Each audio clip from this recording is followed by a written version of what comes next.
everybody. My name is Bill Beach, and I'm an Associate Dean here at John Marshall Law School. On behalf of the Law School and our very distinguished panelists, I would like to welcome you to our presentation of the U.S. Supreme Court Review and Preview.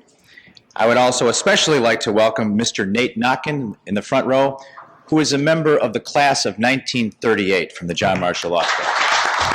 3 years ago, a group of us had an idea to put together an academic program for alumni and students that would be part of the school's reunion weekend. I discussed the concept with Grant Dixon, a 1991 graduate of John Marshall, who at the time was about to celebrate his 10th reunion from law school. His only question was, "Bill, how can I help?" Helping the law school is nothing new for Grant Dixon. In the years since his graduation, Grant has been helping by mentoring our students, as well as offering seminars on interview techniques and law practice management. A very successful attorney here in Chicago, helping John Marshall, as I said, was nothing new for Grant. Yet Grant stepped up to help us in a new and very significant manner. I am pleased to say that for the past 3 years, through his financial generosity, Grant has underwritten the entire costs of these programs. So please join me in welcoming a very loyal alumnus of the John Marshall Law School, Grant Dixon.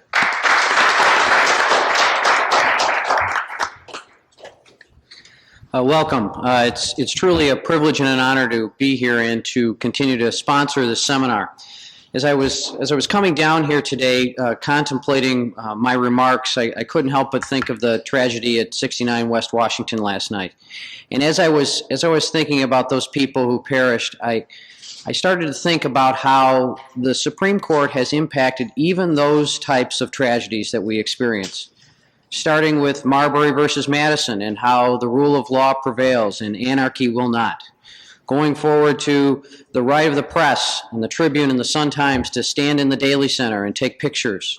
To those people wandering around trying to help. All of those things are impacted by what the Supreme Court has done.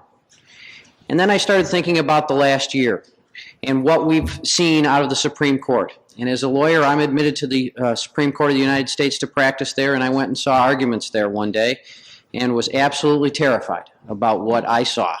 And I told Candace this morning I respect her tremendously for doing what she's doing and standing up there and advocating for her clients' rights. But in the past year, it's been an unusual year for the Supreme Court, and I'm proud that I'm going to be able to hear what these wonderful speakers have to say about it. From punitive damages, which affects people in what I do, to gay rights, to criminal law, to every single aspect. Any lawyer who is in tune pays attention to what the Supreme Court does, because finally and ultimately, they are the authority. So I'm proud to be an alum of John Marshall, and I am more proud than ever when I'm able to do things like this and help sponsor this seminar. You didn't come to listen to me, you came to listen to people like Tim O'Neill to my left, a wonderful teacher, a good friend of mine, I'm proud to say that, but more importantly, the moderator of the seminar today. So without further ado, Professor Tim O'Neill. Thanks, Grant. Thank you. Thank you very much, Grant, and good morning. And I certainly want to welcome all of you that have taken time from a Saturday morning, with a little bit of sunshine outside, to come and hear us talk about the last term. I think it was a memorable term for reasons that we're going to talk about this morning. Before we get started, I want to talk a little bit about the materials that you received in your black packets. There's 3 basic handouts that I want to tell you about. First, we have the outlines of the speakers' talks today, which I think you'll find useful. You'll also have a copy of a publication called Preview from the American Bar Association. You may never have seen this before, because Preview is mostly circulated to media in this country. This is a very valuable document that you have. The ABA, we're very happy the ABA donated these copies to us. It's a summary of every single case that was decided by the United States Supreme Court last term, 80 cases, and they're organized very nicely, and I think it's something you really will want to keep. And finally, Professor Rory Little at Hastings Law School in California prepared a summary of the Supreme Court's criminal docket, specifically the criminal cases. This was given at the ABA National Convention in San Francisco this past August. Professor Little and the ABA, again, were kind enough to allow the circulation of these documents as well. So I think the handouts you're going to find very useful, things that you'll definitely want to keep. I want to introduce our panel. I'm going to be very brief because I feel we're among friends here, and I don't think people need elaborate introductions. To my left, people that will be speaking today: Professor Michael Seng, Yvette Barksdale, Donald Beschle, Mike Polelle, Mark Wojcik from our faculty. I added up, it's something like 147 years of teaching experience, mostly constitutional law related experience in their backgrounds, and I think they're probably familiar to all of you. Our very special guest that we're going to hear from last is Ms. Candace Gorman, as Grant said, from the class of '83. It's so exciting because Ms. Gorman has a case that she's going to be arguing in the U.S. Supreme Court in January. She's going to tell us from a practitioner's point of view what it's been like working up a case and how she's preparing for that. Our format is going to I hope to stay with the schedule. We're going to try very hard to stay on the time schedule as well here. Each of us will have 10, 15, 20 minutes to talk here about various aspects of the term. Then we are going to go around the panel and maybe ask them for one or two cases that they would tell you are cases to watch in the coming term, in the 2003 term. We then hope to have about 20 minutes left for questions and comments from you in the audience, and we're going to try very hard to stay on schedule to make sure you have that opportunity. I'm going to give you sort of an overview of the term, of the entire term, and I guess one of the points I'd want to make is that the U.S. Supreme Court, I think, continues to be the best part-time job in the country. From an average of about 150 cases that they used to decide every year during the 60s and the 70s, the court decided only 73 cases after an oral argument during this last term. That's a decline of about 50%. They also decided 7 cases without benefit of oral argument, so they only came up with 80 written opinions last year. The traditional morning and afternoon argument sessions at the Supreme Court has basically disappeared. Almost always now they're finished by noon and there are no afternoon arguments. And I think there's a key fact that I want to emphasize concerning the small number of cases that the court actually takes. And as I was talking to Candace before our session today, and I said it's something that certainly cuts in her favor. Last term, the Supreme Court, as they've been doing in the last couple of terms, ended up reversing 74% of the cases that they took. So the odds that they were going to affirm any individual case is only 1 in 4. If you take a look at both the state cases that they took and the federal cases that they took, the state courts fared even worse than the federal. The Supreme Court reversed state court decisions a whopping 81% of the time. So 4 cases in 5 that they took from state courts, they ended up reversing. Now, the media has been talking a lot about the Ninth Circuit Court of Appeals and if the Supreme Court has something in for the Ninth Circuit, and there may be something to that. Out of the 80 cases they took last year, 24 came out of the Ninth Circuit Court of Appeals. And of the cases they took from the Ninth Circuit, they ended up reversing 75% of the Ninth Circuit cases. Now, the percent of reversals out of the Ninth Circuit is really not very much out of line with what the Supreme Court did with all courts. As I mentioned, they reversed everybody 74% of the time. So contrary to popular belief, the Ninth Circuit doesn't get reversed on a percentage basis more than any other circuit. But in terms of sheer numbers, it really is pretty startling. Out of the 24 cases they took, they ended up reversing the Ninth Circuit so many times that I figured out on average, if you go from October to June during the Supreme Court's term, they reversed a Ninth Circuit case on average once every 2 weeks. I didn't say reviewed a case, I said reversed a Ninth Circuit case once every 2 weeks. Now, as always, and I think this is what lawyers and judges and certainly the media forgets, a large part of the Supreme Court's docket continues to be cases where the court is simply settling a circuit split. There's no particular ideological axe to grind. There's no fireworks between Scalia sniping at Stevens and Souter talking to Thomas. And the fact is, the last term, the percentage of unanimous decisions that came out of the U.S. Supreme Court was 42%. And I want you to think about that, because what that means is in more than 2 of every 5 cases, the court agreed. Everybody agreed unanimously. So it's only 58% of the docket where the court would even produce even 1 dissent at all. So what the court usually does is take a case representing the side that it disagrees with, and then they unanimously reverse that decision. But of course, as lawyers and judges, certainly we like to focus on the cases that produce the really sharp ideological splits. And this past term had really a surprisingly low number of those kind of cases. There were only 15 5-4 decisions last term, and on average then, that's about 1.5 5-4 cases decided every month. Now, which justice was on the winning side in most of those cases? Who is the swing justice of the court? You know, you don't need me to come in and tell you that, as usual, the answer to that question is Justice Sandra Day O'Connor. But the statistics really are pretty startling. 15 cases the Supreme Court had a 5-4 decision on, okay? Justice O'Connor, her vote was on the winning side, or you could consider it the deciding vote, 13 out of the 15 cases. 87% of the time in 5-4 cases, O'Connor was on the winning side. And in fact, if you add up all the cases, 80 cases that were decided last term, O'Connor was on the winning side in 71 of those. So her record last term on the court was 71-9, which I think was Phil Jackson's record with his best year on the Bulls. I mean, 71-9, this is someone that just isn't used to losing. So the one book that we've all, as academics, nobody's going to write the book of the great dissenting opinions of Justice O'Connor. Last term, she wrote a grand total of 2 dissenting opinions because she always wins. So the speculation of when Justice O'Connor is going to leave the court or retire, I mean, she's probably crazy to do that. She is probably one of the certainly one of the 2 or 3 most powerful women in the world, and certainly one of the dozen most powerful people in the world, I would guess. So that's a look at the court as a whole. I'm here to tell you about criminal law. And I guess the first thing I want to mention, and again, you can follow along pretty much on the outline. Any case that I mentioned in my outline, I have a citation for you. And again, you're going to find it in the materials that we've given you.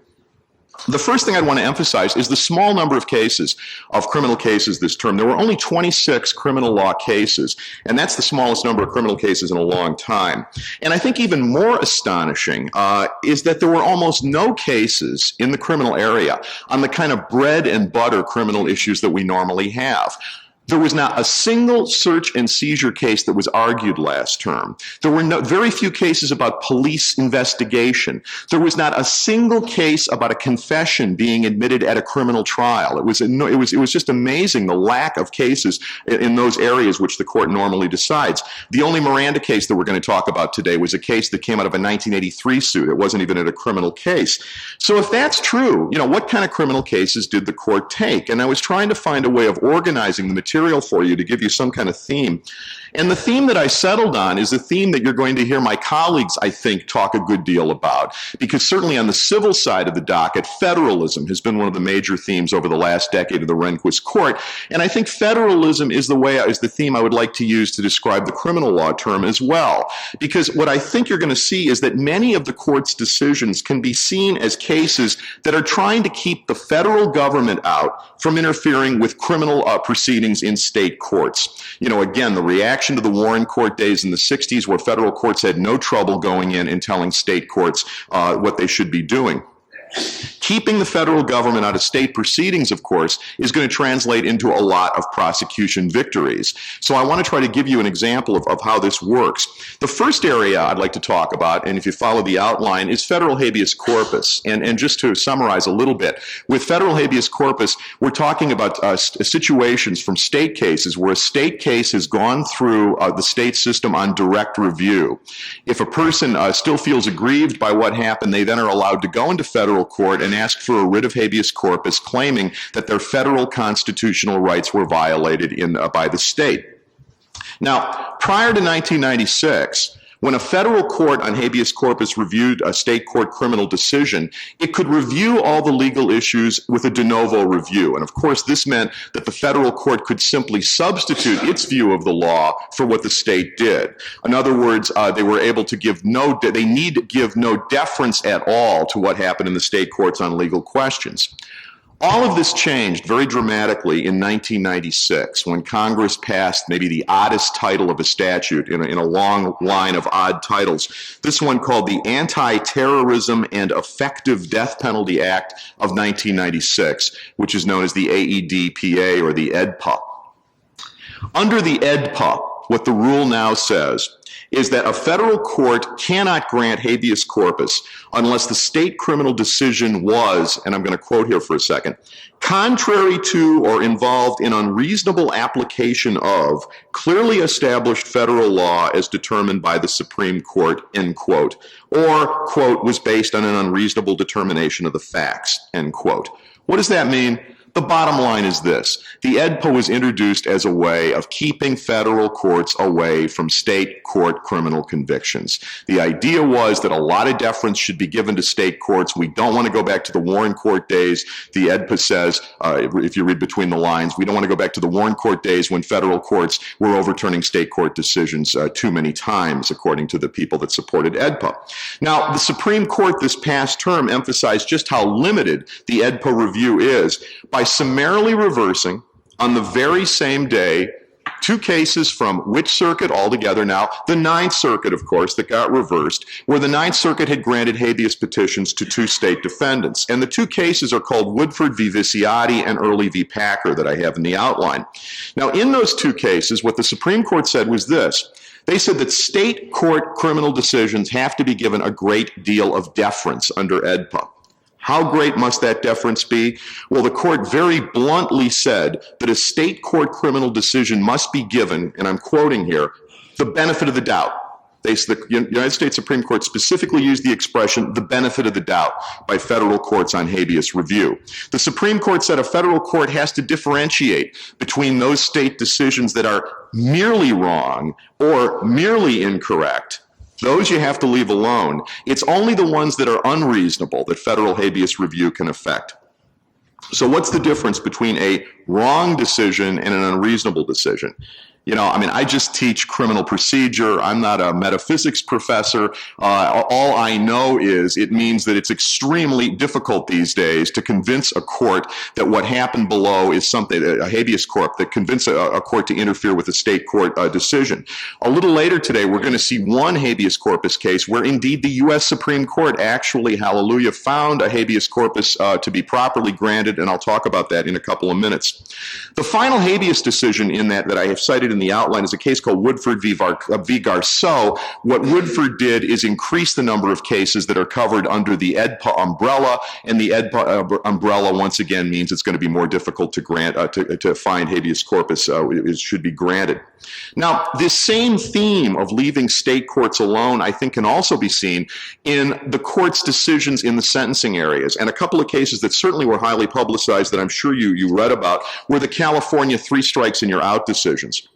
There were two cases that dealt with California's 3 strikes and you're out. The first one, Lockyer versus Andrade, of course coming out of the Ninth Circuit, concerned a California defendant who was convicted of 2 petty thefts totaling $153.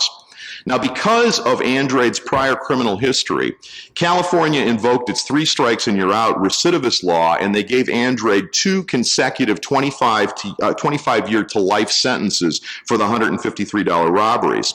The Ninth Circuit granted a writ of habeas corpus. Ninth Circuit held that California's decision was unreasonable. They also held that these sentences violated the cruel and unusual punishment clause of the 8th Amendment. Now, the Supreme Court took the case, disagreed, reversed the Ninth Circuit, and they affirmed the California sentences. And they went on, in the same spirit that we saw them in the Visciati case and the Early case, they went on to say that, look, even if the California state decision was wrong, and here they added another way of expressing it, they said even if it was clearly wrong, that's not enough. That's not the same as being unreasonable under EDPA, and therefore the Ninth Circuit had absolutely no business second-guessing California. Therefore, they had no right granting the habeas corpus petition. In the companion case, Ewing versus California, this was the direct appeal from the California Supreme Court of the 3 strikes and you're out issue. And in this case, the U.S. Supreme Court held the 3 strikes was constitutional. The U.S. Supreme Court said it didn't violate cruel and unusual. Once again, the signal that federal courts should leave state sentencing schemes alone, hands off, and deference. Is there another area? I'd suggest a third area of law where the Supreme Court said hands off the states, and that's the review that they did in 2 cases concerning Megan's laws. I'm sure you're all familiar with Megan's laws. These are the sex offender registration statutes that have become so popular in the states over the last decade. The Supreme Court this term granted review on 2 Megan's laws spanning the continent. They went from one was from Alaska, one was from Connecticut. In the Alaska case, Smith versus Doe, the Supreme Court said that the Alaska Sex Offender Registration Act didn't violate the ex post facto clause by being applicable to sex offenders whose crimes had been committed before the act was passed. The challenge was that I committed this so long ago, the Megan's Law came in much later, therefore it's ex post facto. Supreme Court said no, the purpose of the registration is civil. Because the purpose is merely civil, giving citizens information about sex offenders, it's not a criminal punishment, it's not a criminal case, therefore ex post facto doesn't apply. The second case they did, the Connecticut case, the issue in the Connecticut case, Connecticut Department of Public Safety versus Doe, was that Connecticut included sex offenders on their list, even though there was no opportunity for the sex offender to show that he was not currently dangerous. There was nothing in the Connecticut scheme that said there had to be any kind of finding of current dangerousness.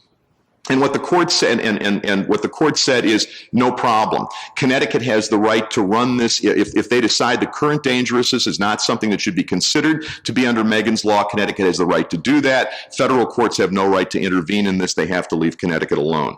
So we're seeing federal deference to state convictions, state sentences, Megan's laws. The fourth area probably shouldn't surprise you at all, the way states run their prisons. And the one prison case that the Supreme Court took this year was called Overton v. Bezzetta.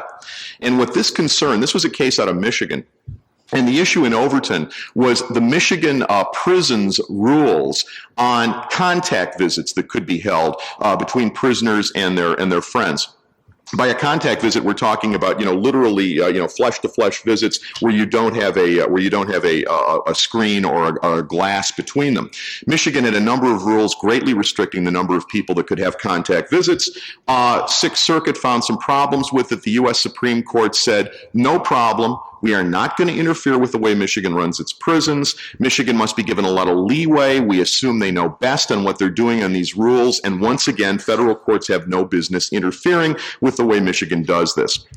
My final area of deference, 1983 lawsuits, and that case is Chavez v. Martinez.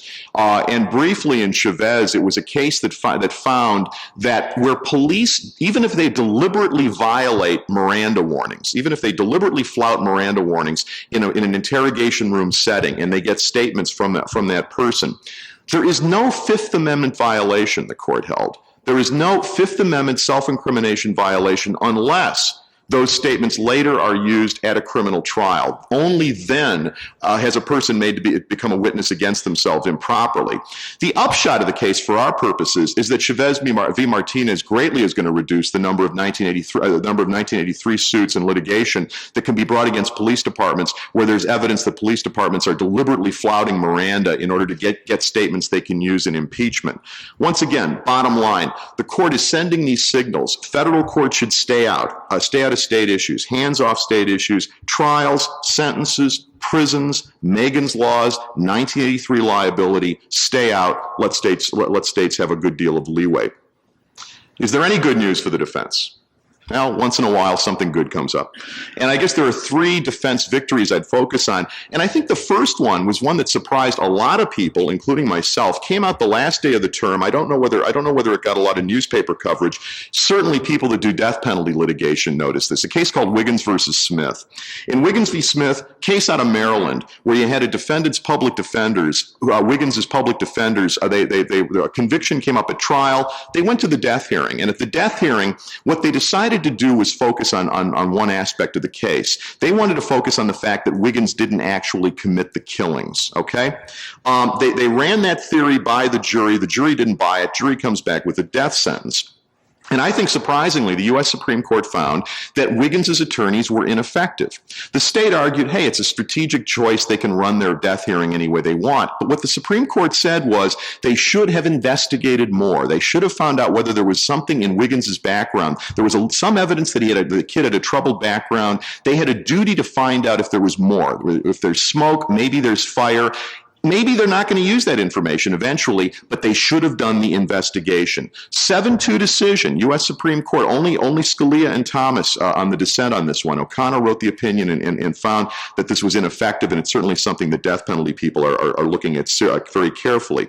The second defense victory, Stagner versus California, that's where California tried to get a lot of those old sex abuse cases, especially from clergy, tried to get them reinstated by saying, look, forget the old statute of limitations. We're creating a new statute of limitations. Even those cases where the old statute of limitations has run, you can still prosecute these folks.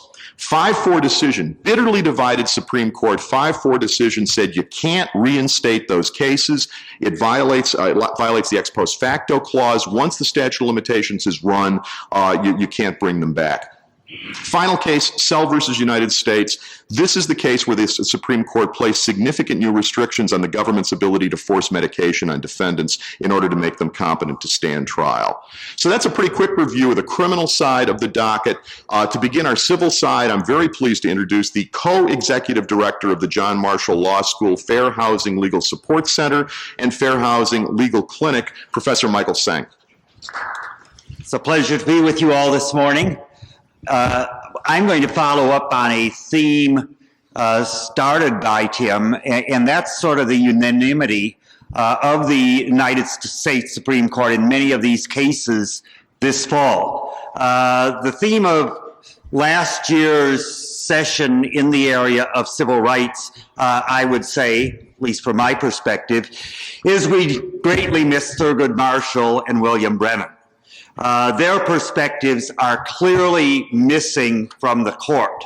And in many ways, I think is the court and the quality of the opinions is suffering from that absence.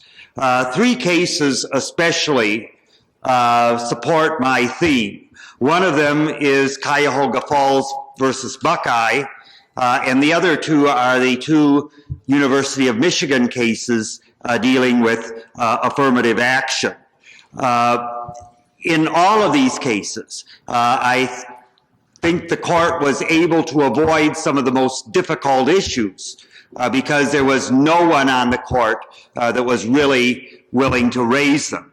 The Buckeye case, I have to admit, I'm not a total impartial observer on, in that I was co-counsel in the case for Buckeye, a community development corporation. But the record before the court in terms of racism and hostility to families with children was probably one of the most grievous cases that has come up before the United States Supreme Court in recent times. But the court just sort of totally overlooked the facts of the case and came out with a very sanitized opinion. The facts were really outrageous in the case. This was a case where a multi-family development was being proposed in the town of Cuyahoga Falls. The development fully complied with all the zoning requirements and building requirements of the city. The development was not really low income, it was moderate income. The testimony that most of the people who would occupy the development were police officers, librarians, school teachers, people who are employed but not at the top end of the ladder. The development was being built on vacant land next to an upscale condominium development. First of all, the city said, well, you can build the development if you erect an 18-foot wall between the 2 developments. I might add that because of the price of the units and the marketing, it was clear from the start that a large number of the units would be occupied by African Americans, and this was a town that was at least 95% white. In fact, the nickname for the town in Ohio was Caucasian Falls rather than Cuyahoga Falls. The units in the development were all basically 3-bedroom units, which meant that they would be, many of them would be occupied by families with children. The zoning commission in the city held public hearings on this. In many ways, the case was analogous to the Arlington Heights case, where, again, you had community opposition to a development. But unlike the Arlington Heights case, the evidence in this case was overwhelming and very explicit, with statements from community residents, statements from the mayor, and statements of the city council as to what was going on in this situation. The case was decided in the trial court on summary judgment against the complainants. It was decided in the Sixth Circuit, and the Sixth Circuit said that the plaintiffs, the development company, should have a chance to go to trial and present their evidence in this case. I might also add that another twist to the case, that while the case was pending in the Sixth Circuit, the Ohio Supreme Court came out and found that the referendum process, which was ultimately used by the city to defeat the project, was illegal under Ohio law. What the city did when they found that there was no existing law and no existing way under their zoning ordinance to defeat the project, the mayor and city officials, together with city residents, came up with a petition project where the citizens petitioned the city to stop the project, asked for a referendum. This was a project that was being financed by tax increment financing. If it wasn't completed within a certain time, the project would fail, and the referendum, of course, would extend the time so that the project would fail. What the United States Supreme Court did, in a very sanitized opinion, said the results of the referendum were never implemented, mainly because the Ohio Supreme Court came to the rescue and said that the referendum was illegal, that a referendum process itself is not illegal, because all it does is allow persons to petition the government. Therefore, the court said that the delay in this process, similar to the decision of the Supreme Court several years ago in the Lake Tahoe case, the delay in the development of land does not constitute an injury that is recognizable under the Constitution. For that reason, the court rejected an equal protection argument, they rejected a Fair Housing Act argument, and they rejected a substantive due process argument that this interfered with and was arbitrary and capricious in interfering with the development rights of the landowners in this case. No concurring opinion, no dissenting opinion explaining what was really going on in this situation. I might mention that ultimately the project was built, but it was because the Ohio legislature again came to the rescue of the developer and extended the time under which they could build this project. The Grutter and Gratz cases involving the state of Michigan in many ways were not much better. Although they resulted in a victory to the University of Michigan, which I think has in many ways surprised certainly many civil rights advocates. But the Grutter case involved the law school. And the law school used, very simplistically, used race as a factor in reaching their goal of a diverse student body. They used race, however, in a very flexible manner. and simply looked at race as one factor in making their decision. The court found that that was okay. In the companion case of Gratz, involving the University of Michigan undergraduate school, the university was also looking at diversity, but basically there were several different plans that were in effect during the period that the case was being litigated, but where basically the university awarded a fixed number of points for persons who fell within minority classifications. The court said that was not a flexible scheme and therefore was not okay under the Constitution. Basically what the court did was adopt the Beschle standard of 25 years ago, the opinion of Justice Powell, employing strict scrutiny in affirmative action cases, requiring a compelling and a narrowly tailored means. The court held that diversity, at least in the university setting, was a compelling end, and at least using these flexible standards, where the university looked at all the factors and weighed them in a very flexible manner, was narrowly tailored, and indeed was very similar to the Harvard plan that Justice Powell had praised some 25 years ago. The results of the Beschle decision, however, remember, were that Beschle was a one-person opinion.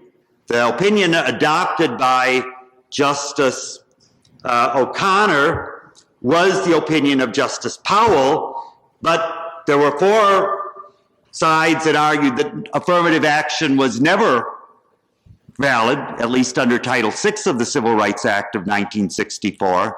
And then you had four other judges who argued for a more flexible standard in reviewing affirmative action. The Marshall and Brennan opinions in that opinion were strong defenses of affirmative action. They did not totally defer to the university authorities, but the court in many ways gave a somewhat different perspective and a different way of looking at affirmative action than Justice Powell did. That voice was totally absent from the court in the University of Michigan case. In some ways, I think it's surprising, and it again speaks to the times, that civil rights advocates have been praising Justice O'Connor for adopting an opinion that most civil rights advocates were rather appalled at 25 years ago. The Grutter and Gratz opinions, however, are very consistent with the recent decisions of the Supreme Court in the construction area, in the communications area, in the Crossan opinion, the Adirond opinion, and all of those cases. What the opinion does is say, we will allow affirmative action, we will leave a very narrow window open for when affirmative action can be used. The opinion, however, I think is flexible, that future courts, depending upon how hostile or how favorable they are to affirmative action, can come out with varying results depending upon how they analyze these plans. The most interesting thing, though, in some ways, I think, about the Grutter case is its 25-year sunset clause. Justice O'Connor said, it's been 25 years since Beschle. We expect that in 25 years, affirmative action will not be needed any further. There's some truth in this. Certainly, if you're looking at it from a middle class or an upper middle class perspective, and you're sitting on the Supreme Court or you're sitting in a corporation or in the academy, there have been vast societal changes in the last 25 years. I would submit, though, that if you look at society as a whole, and particularly those who have been left out of the progress that is made over the last 25 years, I see little hope that in 25 years, the problems that the court confronted in the University of Michigan case are going to be erased. And I'm going to move out of the Supreme Court for a moment and mention that 2 weeks ago, I attended a voting rights hearing in Chicago Heights in a suit that we filed in 1987 to protect minority voting rights in Chicago Heights. And this was a community hearing airing grievances within the city. And all I could think of when I was at that meeting were similar meetings that I had attended in Cairo, Illinois 30 years ago in a very racially polarized environment. In many ways, in 2003, the black citizens and the Hispanic citizens of Arlington Heights were airing exactly the same grievances that minority citizens had aired in Cairo 30 years ago. The white citizens, while certainly much more sophisticated in the way they talked, were sort of equally uncomprehending of the grievances of the minority systems. In many ways, nothing had changed. I felt sort of like I was in a time warp going back 30 years. This perspective, I think, is absent on the court. The court is very perceptive in seeing what is going on maybe in a University of Michigan and willing to defer to that situation.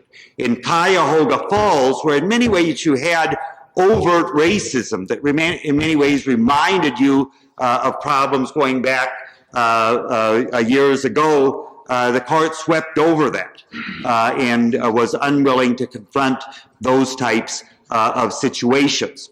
I'm not sure having a Thurgood Marshall or a William Brennan on the court would have produced a difference in the results.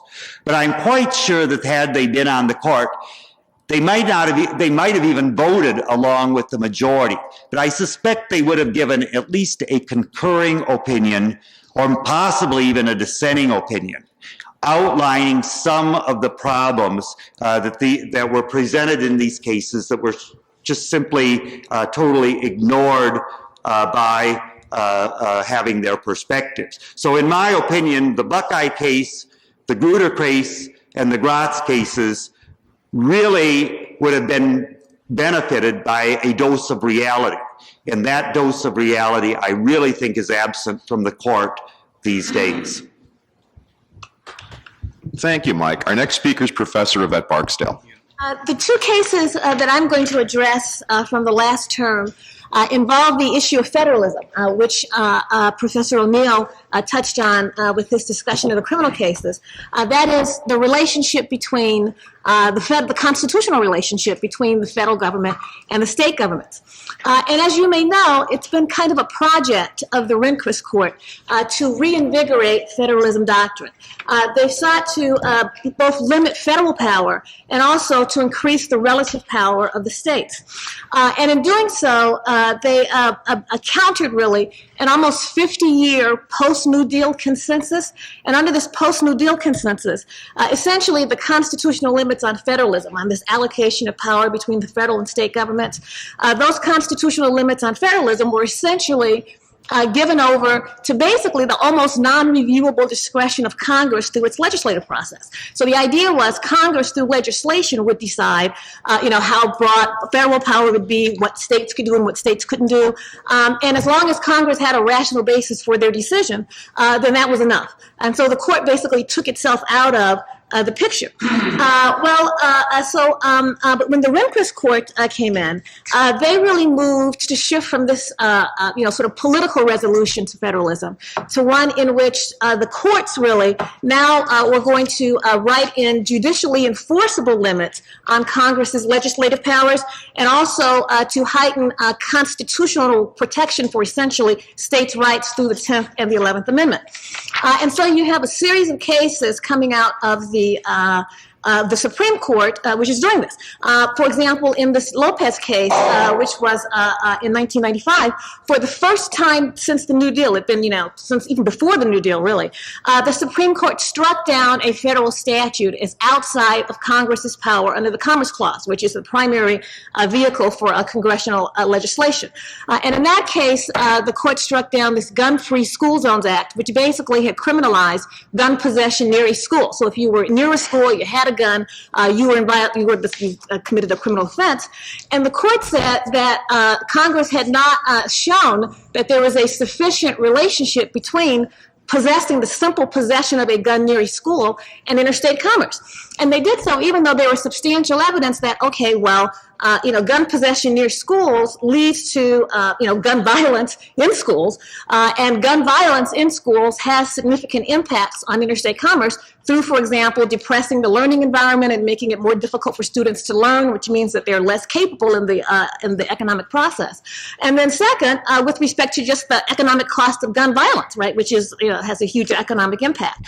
And so, but despite, the sort of clear economic impact of this activity, the court said, well, okay, that's sort of indirect effect, and really any activity which causes problems can have this kind of ultimate effect on interstate commerce. And so as a consequence, what you needed, the court said, was a more substantial effect on interstate commerce. And in particular, when the fact that this was sort of non-economic activity that was being regulated, said the court, more than just the fact that there might be ultimate sort of indirect impact on the national economy was not enough. But the key point here, though, is that the court now began to exercise judicial review of the link between congressional legislation and interstate commerce. Before that, it had just been left again to the rational, to Congress under some rational basis scrutiny.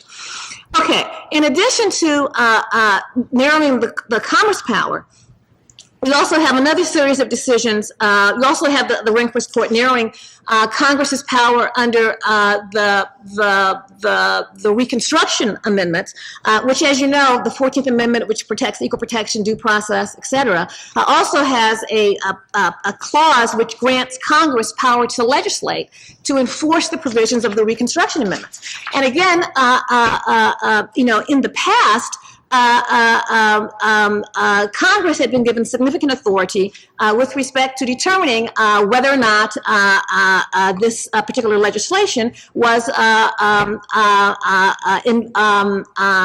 remedial with respect to the 14th Amendment powers. In fact, the court had upheld Congress in some circumstances, creating new rights and then acting to enforce those.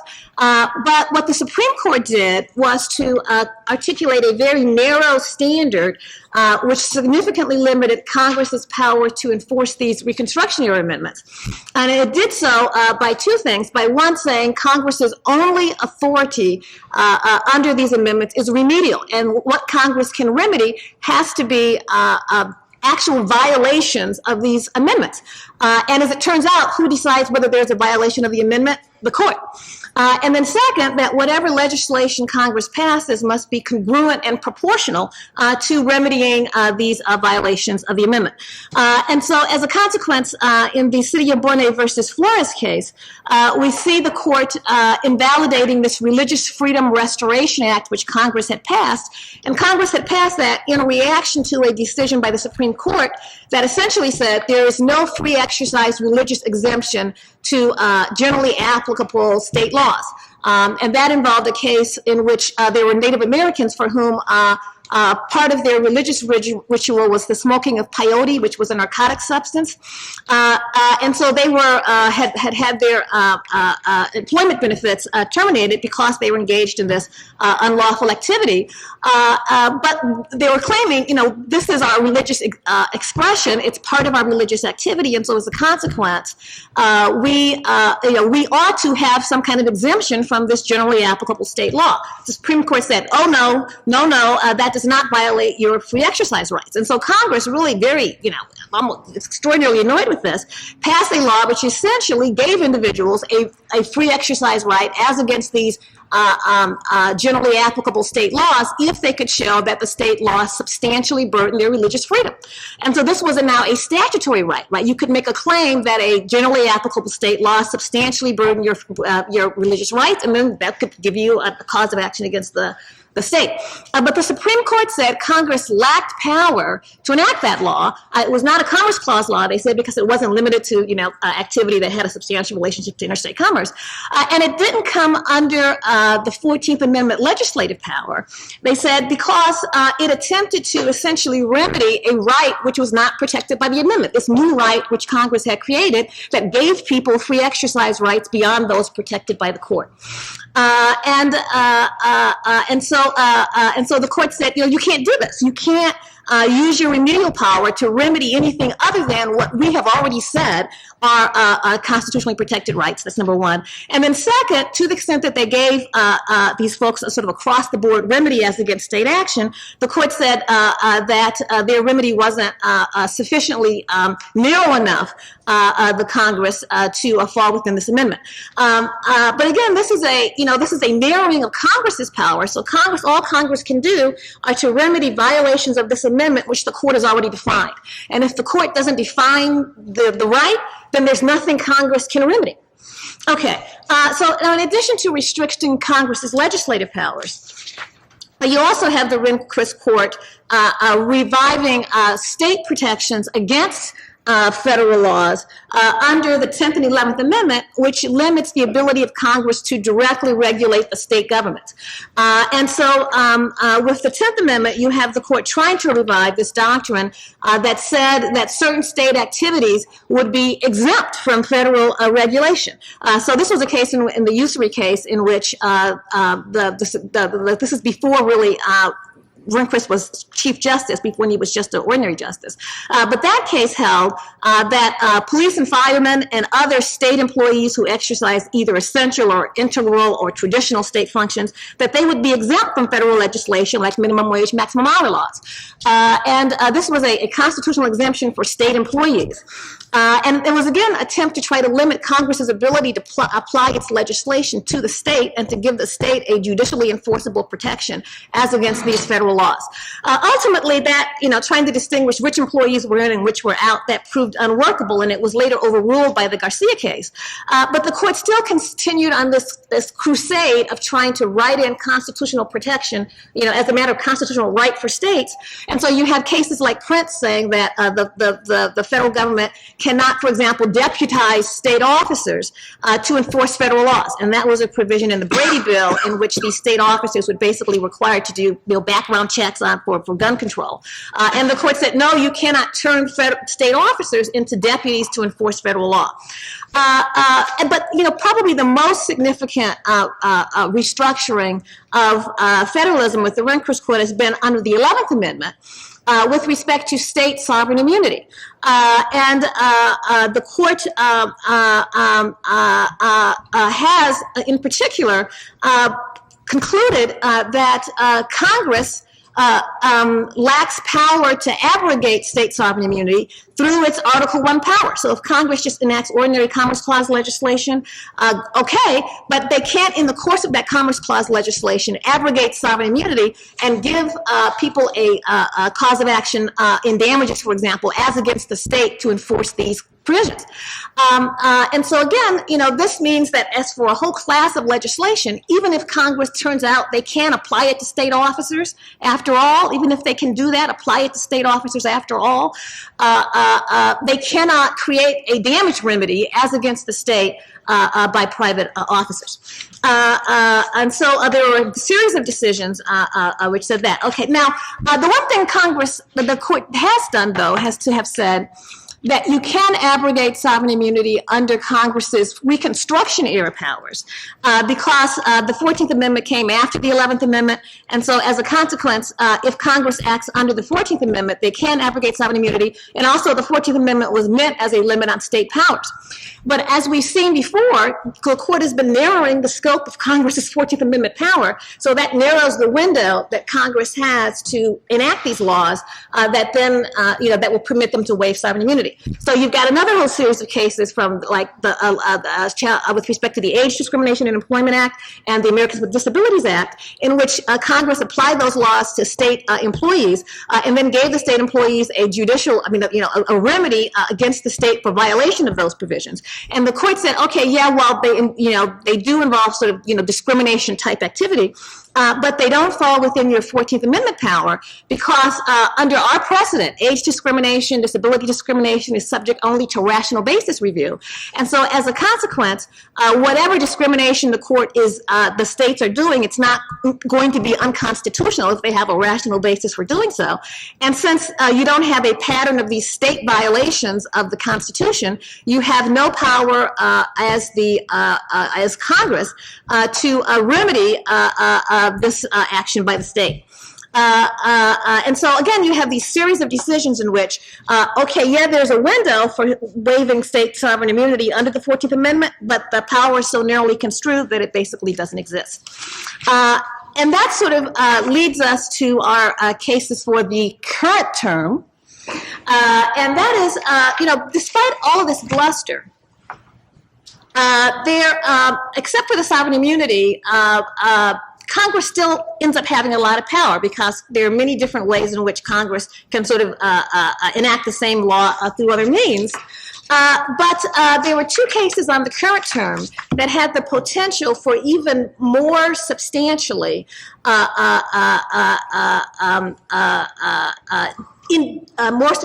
limiting Congress's authority.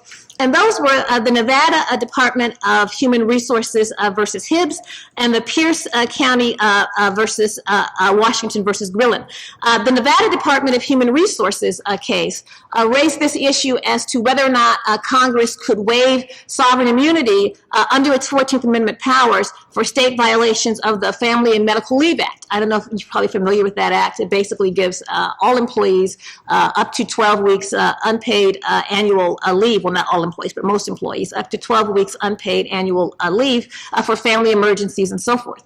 And so the issue in the Nevada Department of Human Resources versus Hibbs was whether or not there was going to be power under the 14th Amendment for Congress to waive sovereign immunity of the state so that state employees could sue their state for violating the family leave law. And in the Pierce County versus Grillen case, this involved a state law, a federal law rather, which privileged certain information that states compiled for a federal program, which provided federal funding for states to investigate the safety of intersections and other roads within the state.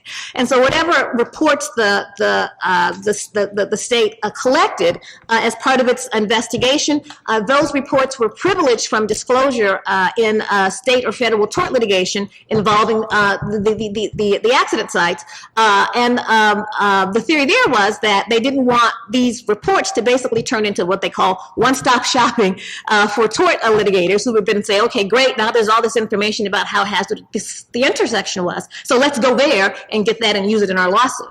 But what the Washington Supreme Court did in that case was to construe that federal statute not just to apply to reports that were generated for the purpose of this accident, the state traffic safety investigation, but also to have it cover the raw data that went into the report, even if the raw data previously existed, had been generated for some other purpose, as long as any data that was used in this traffic safety report, therefore, had this basically blanket exemption from disclosure in the federal or state courts. And so that meant, there may have been a report that you could have discovered anyway, but now because they happened to take it and use it in this federal traffic safety report, now it was going to be exempt from disclosure or introduction into evidence.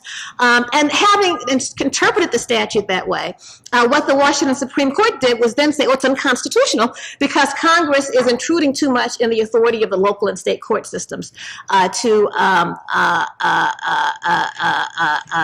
govern matters of state affairs. And so therefore, the court concluded it was outside of Congress's power, both under the Spending Clause and under the Commerce Clause. And so with both of these cases, they had the potential for substantially narrowing, even further than has been done already, the power of Congress to legislate in various policy areas. In Nevada, in the Hibbs, there was this potential for this serious narrowing, because unlike the cases that we talked about before, the age discrimination cases and the disability discrimination cases, the Family Leave Act was enacted in part as a remedy for gender discrimination. And, unlike the rational basis review accorded age discrimination, gender discrimination is subject to heightened scrutiny. So if Congress couldn't waive sovereign immunity, even with respect to a statute that was meant to remedy a gender discrimination, which is subject to heightened scrutiny, then the argument is it's going to be rare indeed that you'll find, a law for which Congress would be able to waive sovereign immunity under the 14th Amendment. And similarly, with respect to the Pierce County versus Grillen, if now the state could say, okay, regardless of whether Congress otherwise had power under the Spending Clause or the Commerce Clause to enact this law, there's a separate test, which is, is the federal policy going to somehow, substantially undermine state governmental prerogatives? And if so, then that's going to be a limit on the commerce power and the spending power. So if the court had gone down that road, we would have been, I think, in yet another phase with respect to how far this court's federalism project was going to go. But I'm terming this term really as the cases, the dogs that didn't bark, or the Supreme Court blinks on federalism. Because with both of them, basically the court seemed to say, okay, well, maybe enough is enough for now. With the Hibbs case, the court said, yes, Congress does have power under the 14th Amendment to waive sovereign immunity for the Family Medical Leave Act, because this statute was a congruent and proportional remedy to state violations of the Equal Protection Clause through gender discrimination. And it did so even though, as the dissents point out in the opinion by Kennedy, there's a really skimpy record of actual unconstitutional state family leave policies. I mean, certainly there were many states that didn't give you a lot of family leave, but that's not unconstitutional unless you can show, unless you can show that there was a discriminatory purpose for doing that, and it's just they didn't give leave. And it turns out there are maybe 3 states who distinguish between men and women as to their family leave policy. But nevertheless, the court said, oh yeah, discrimination, it's a big problem, and women are more adversely affected by the family leave. And, there's some states that don't treat men well because they have all these stereotypical attitudes. And so as a consequence, yes, there's enough there for Congress to be able to come in under the 14th Amendment. And as to the Pierce County case, the court just ducked that all together. They said the Washington Supreme Court had misconstrued the federal statute. They said it doesn't apply to all these other reports that were generated for purposes other than the federal program. And so basically they just got rid of the case altogether.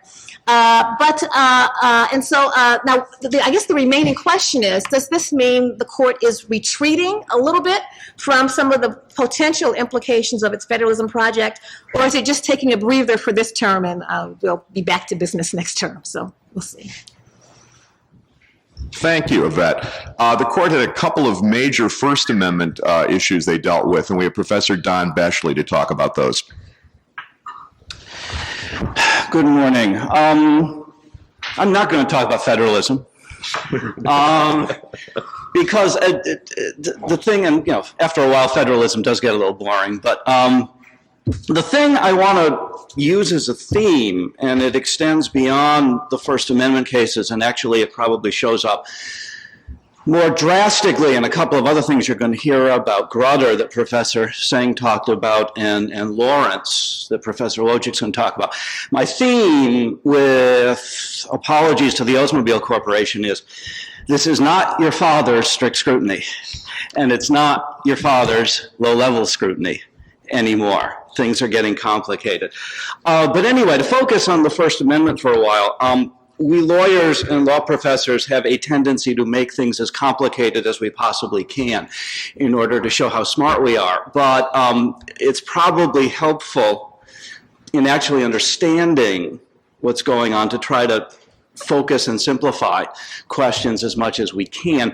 And I think that possibly as much as 75% of the entire First Amendment, at least the speech area of the First Amendment, ultimately comes down to a sort of philosophical or metaphysical, however you want to call it, question. What is speech and what is action? And we keep coming back to that over and over again. And that, whatever else we're talking about, that seems to decide so much of what we call the speech clause cases. Now, that's really evident in the first case I want to talk about, which is Virginia against Black, which was the cross-burning case.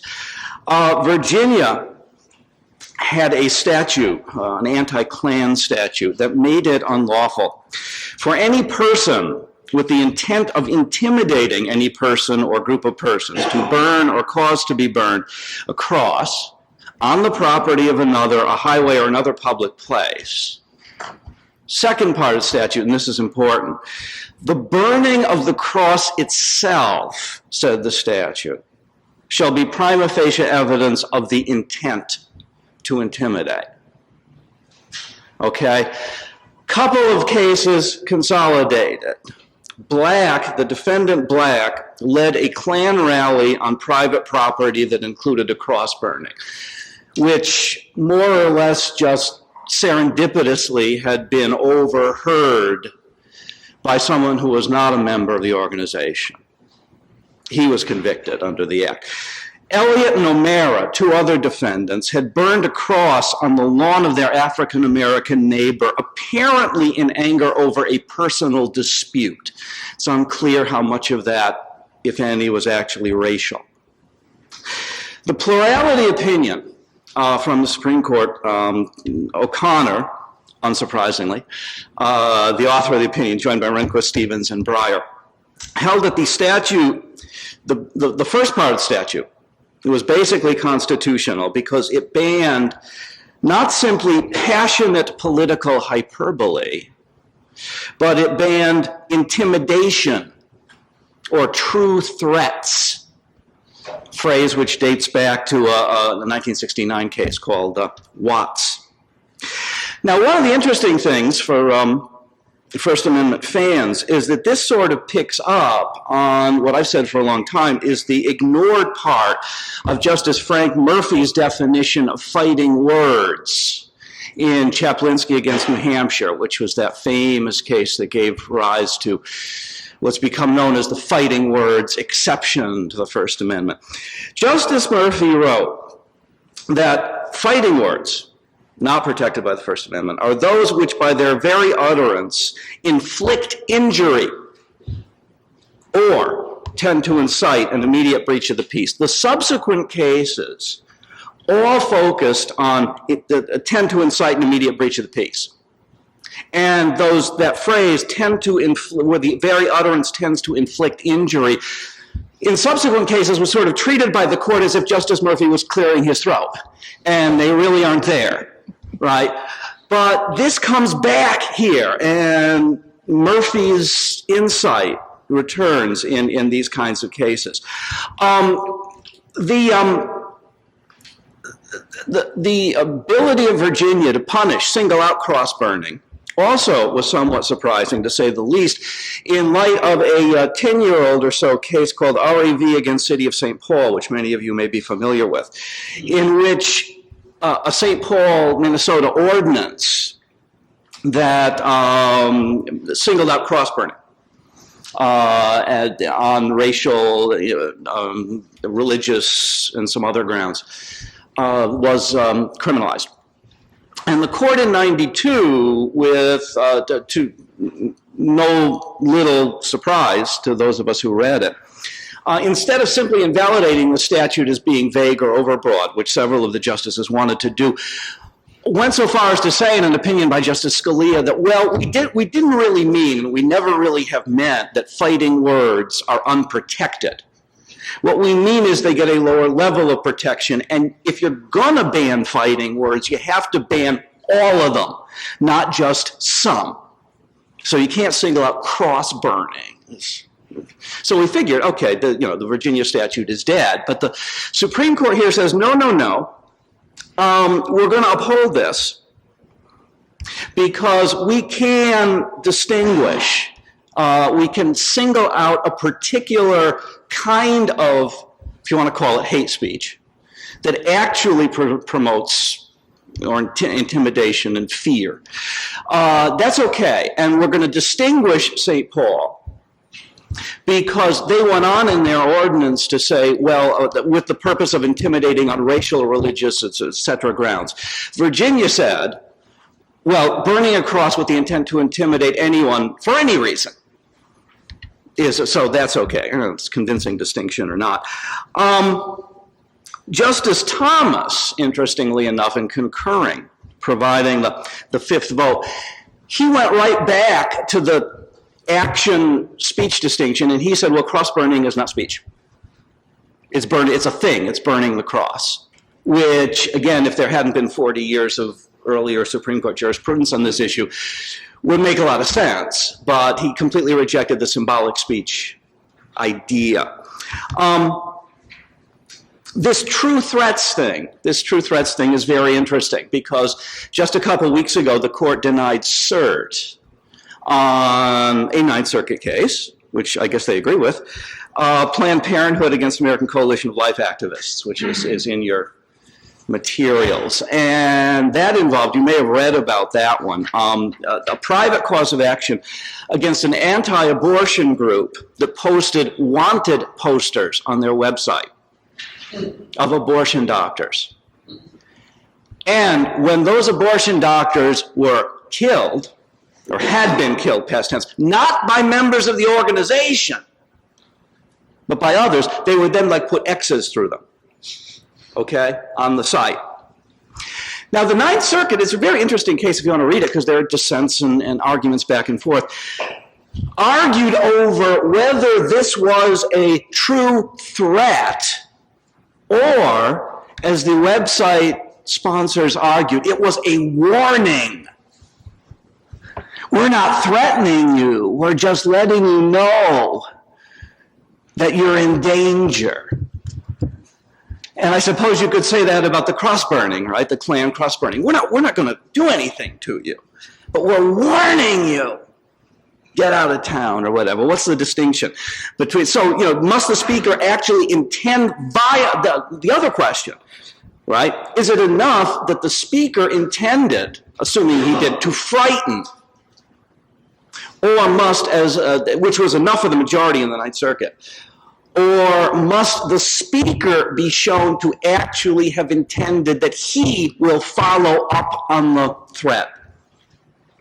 And the dissenters in the Ninth Circuit said, well, there's no showing that these guys were actually going to carry through on the threat, true threats. And this also, I think, in a way, can at least get us talking again, if we feel like it, on the 25-year-old case about the neo-Nazis in Skokie, the American Nazis in Skokie.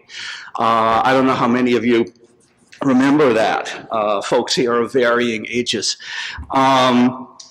where the American Nazis wanted to march in Skokie and picked Skokie particularly because of its high Jewish population and its concentration of Holocaust survivors. And after a long, drawn-out legal battle, the Seventh Circuit said, no, this is speech, this is not action.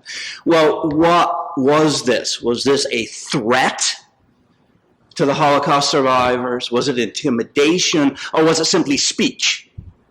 Political hyperbole? Okay, it raises some interesting questions, and I think they will continue. But again, what we thought going in, RAV, would make this an easy case, apparently didn't. So, categories there don't seem to hold up. The other case I want to talk about is the American Library Association case. As you probably know, libraries are eligible to receive federal funding to help them pay the cost of installing and maintaining computer technology. So Congress enacted recently the Children's Internet Protection Act. And what that act says, that if you want your money, you want your federal money for your computers, you must install blocking software to block images of obscenity or child pornography and to prevent minors from accessing harmful material. The library is permitted to disable that filter to enable an adult to conduct research or other lawful purposes. The Library Association challenged that on First Amendment grounds. The plurality opinion for the court, Rehnquist wrote it, joined by O'Connor, Scalia, and Thomas, upheld the condition. And, of course, the analysis here is under a 15 or so year old case called South Dakota versus Dole, which sets out the conditions, the acceptable conditions for, Congress's use of the conditional spending power. And the one that was focused on is Congress cannot, as a condition for receiving federal funds, require that states violate the Constitution. Right, logical enough. The court here held that the excluding material, even though it was non-obscene, and if you're not aware of the legal distinction between obscenity and pornography, I don't know, you can look it up when you get home because I don't have time. Non-obscene legal material was not a violation of the First Amendment because that's what libraries do all the time. Libraries say, we'll buy this book, we won't buy this book. They make judgments on content, which you usually can't do, of course, under the First Amendment. I mean, government can't make content distinctions. But libraries have to. Libraries do it all the time. It's not a surprising thing. In its distribution of a finite amount of dollars, Congress then can make rational decisions based on the quality of the work that they're going to subsidize.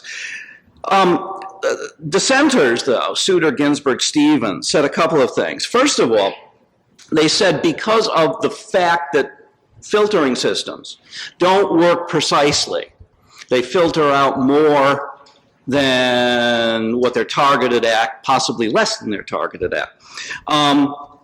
This is a problem. And secondly, Souter and Ginsburg said this is not like the decision to acquire a book or not to acquire a book.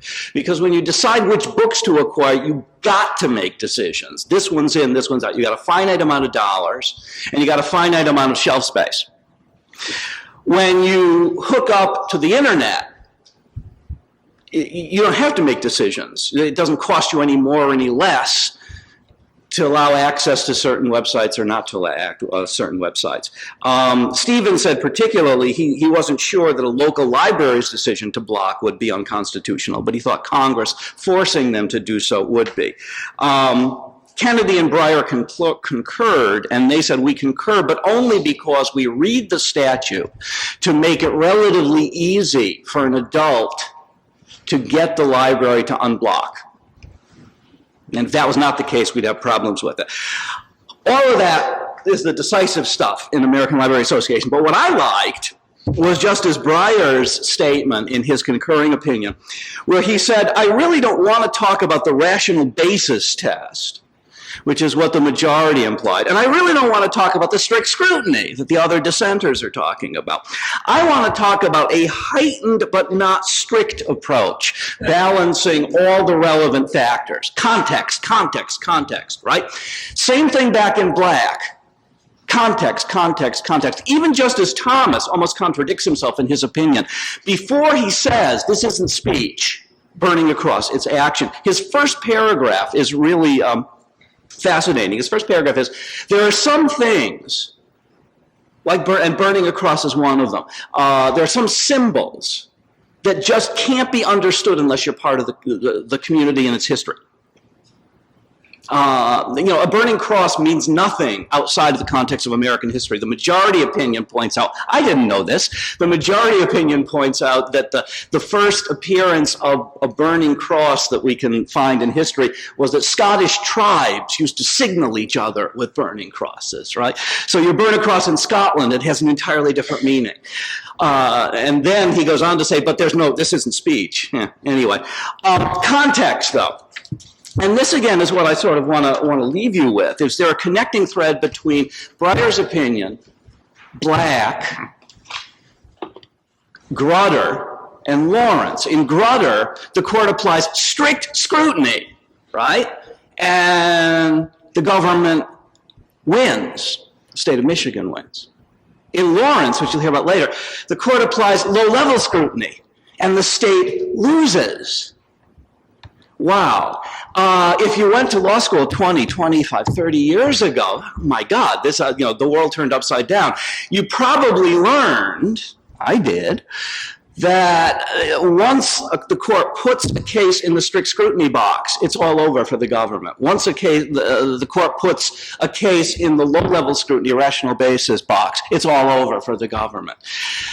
This isn't brand new. It really started in the 70s, maybe originally with the gender discrimination cases, but there have been at least a number of justices who've been struggling for a long time with getting away from per se rules, strict scrutiny, rational basis, automatic, I put it in the box, the machine churns out a result, and moving towards a context-based, case-by-case analysis. And this seems to particularly be the approach that Justice O'Connor takes, and perhaps others, like Justice Breyer, Justice Kennedy, maybe Justice Souter. And they are the folks who count now, because they have the deciding votes. So whether this is going to continue or not may depend a lot, again, on what the lineup of the court's going to be after Justice O'Connor leaves, or others. Is this a trend? Are we going to get to see more and more of this case-by-case, context-based analysis instead of, well, automatic rules? You know, I ask a question and the answer is automatic. Or is this just something that's so particular to these particular justices that they will be replaced by rules-based people like Scalia, who want their law clear and predictable, and none of this, you know, I really don't know after Grutter exactly what I can do anymore, kind of analysis. So I'm way over, but anyway, so is everybody else. So I'll leave you with that.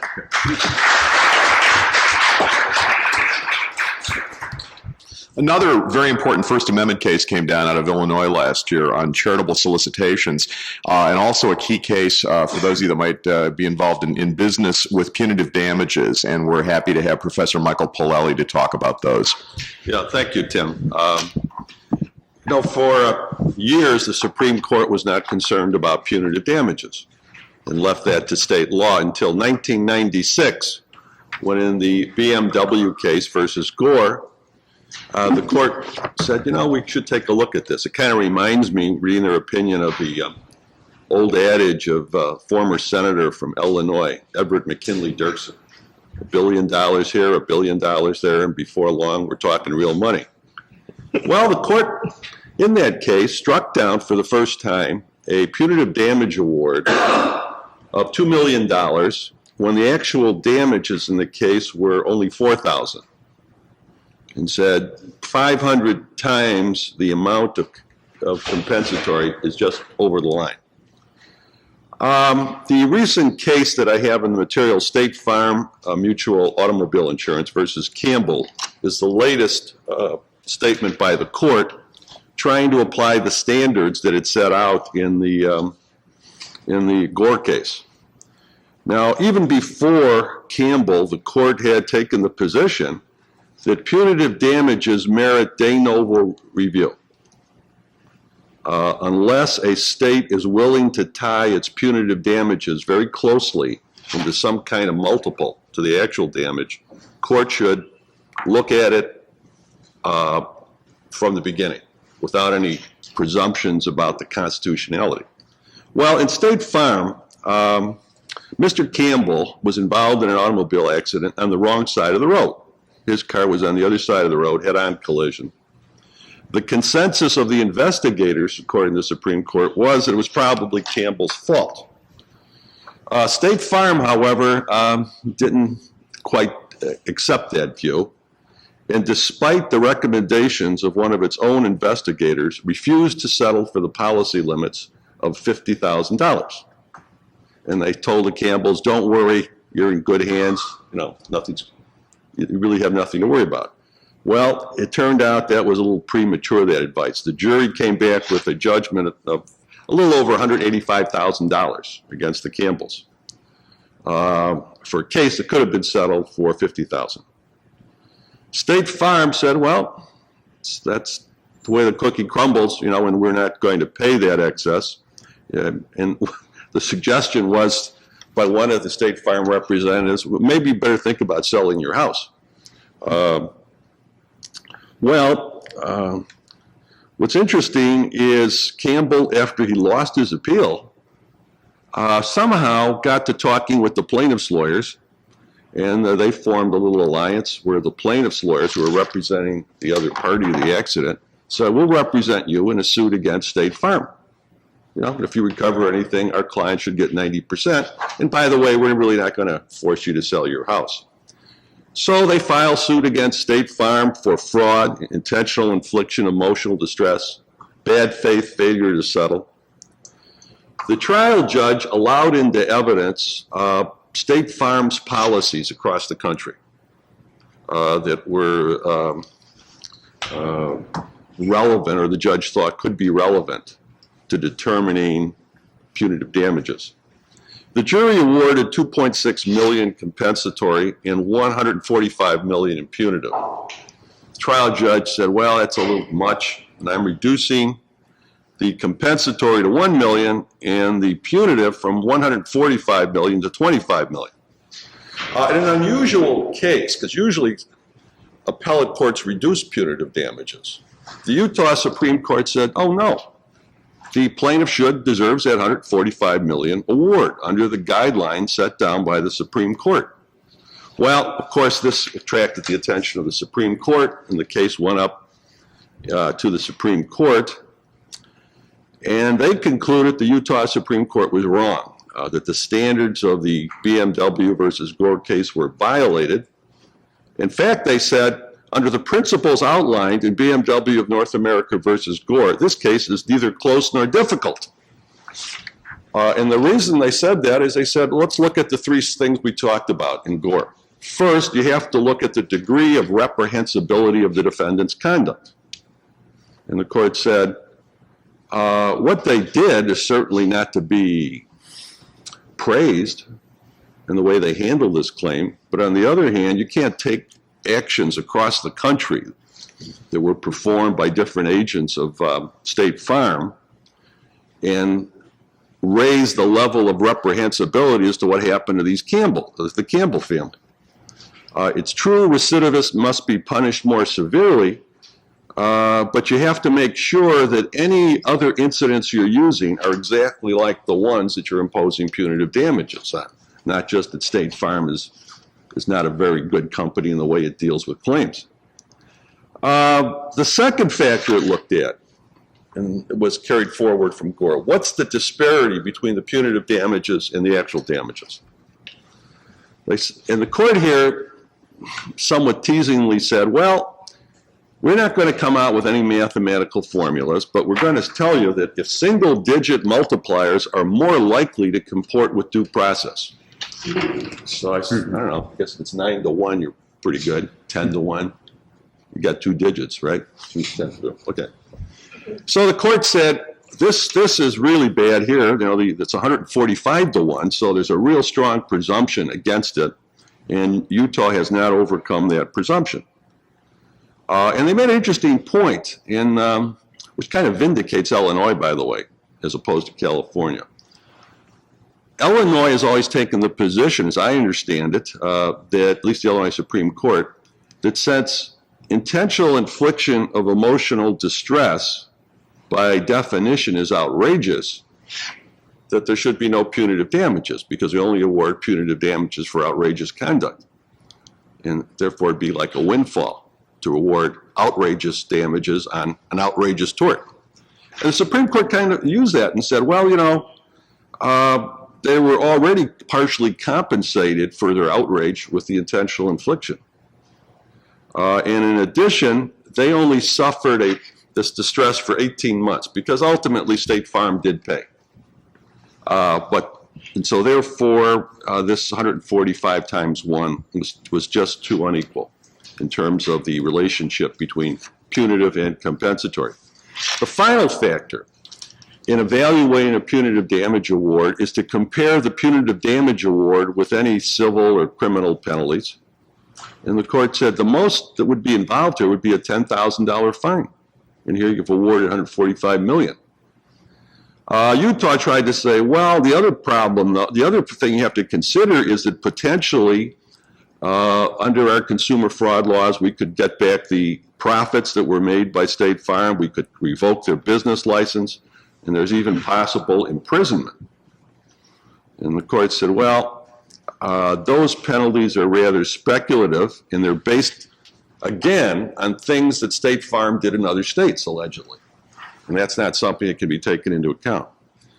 My impression of that case is that it's going to trigger more measures at the state level to try to modify common law in order to avoid what happened in the State Farm case. The Department of Justice, by the way, I just point out in conclusion, conducted a study of punitive damages in the Clinton years. It's the only real objective study I've seen in an area where there's a lot of strong feeling on both sides. And it concluded that basically very few punitive damages are awarded. If you look at all the cases in the United States, it's relatively unusual that those cases will involve punitive damages. However, when they do come in, they come in for large amounts. And so it's the cases with the large punitive damages that attract attention. Illinois telemarketing is a case that deals with the right of a charity to solicit. Now, prior to the Illinois versus telemarketing case, there were 3 other cases I set out in the materials in which the Supreme Court made it very clear that you could not a state could not set up what we call a prior restraint, prohibit a charity from soliciting at all unless it could show that it did not spend more than 25% of what it was collecting on overhead expenses.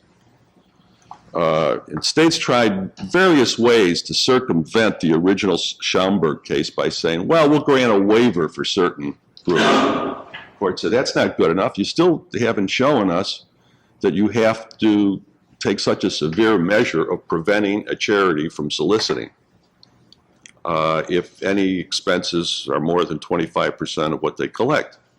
And the court pointed out that many charities, for example, especially charities that advocate positions, have high expenses because of the literature they have to produce. Well, anyway, in the telemarketing case, the state of Illinois finally found a way by which it could prosecute charities that were soliciting money under fraudulent means. In the telemarketing case, it's kind of interesting. There was a charity, Vietnam, organized to protect the welfare of Vietnam veterans. The fundraisers received 85% of the proceeds. Only 15%, or 15 cents on the dollar, went to the charitable group, Vietnam.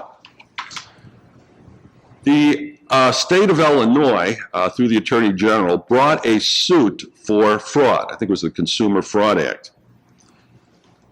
Because the charity, or the telemarketing, collecting on behalf of the charity, had represented, quote, that a significant amount of each dollar would be paid over to the charity. And they also, there was evidence in the record that even more specific statements were made, such as the money would be used for food baskets, and that 90% or more of the proceeds would go to the charity. So the court said, that's okay. Interestingly, you can prosecute. Doesn't violate due process or the First Amendment. Interestingly enough, the Illinois Supreme Court had struck down, had reversed the lower court case on the theory that not even this would be allowed. As soon as you got, the theory appearing apparently that as soon as you got into the question of how much the charity spent on expenses, that would violate these constitutional decisions. Supreme Court said no. Illinois Supreme Court is wrong, because here where there is a suit filed, they're not stopping the charity from soliciting or putting any roadblocks. They're saying go ahead and solicit. But if you solicit and you misrepresent, then you're going to have a problem, and that doesn't pose any constitutional issue. Now, the only thing that bothers me in conclusion about this case, it's a minor point.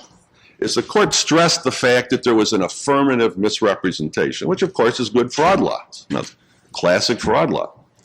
It seemed to suggest, however, that if a charity collects money and omits to say certain things, that might again pose a constitutional problem.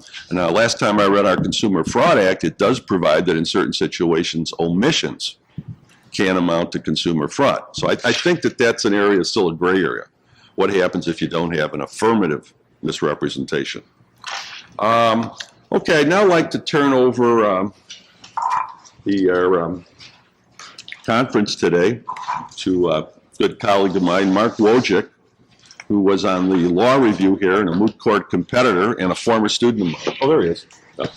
He's the author of numerous law reviews, and he has written a case book on AIDS law, a legal writing text for non-native speakers, and his recent work is the Illinois Legal Research. He informs me that he was just elected this week to the board of directors of the Lesbian and Gay Bar Association. Good morning again, and thanks to Grant for hosting this. Thanks, Dean Corkery, and all our other faculty friends who are visiting, and students and alumni. It's a pleasure to see you all.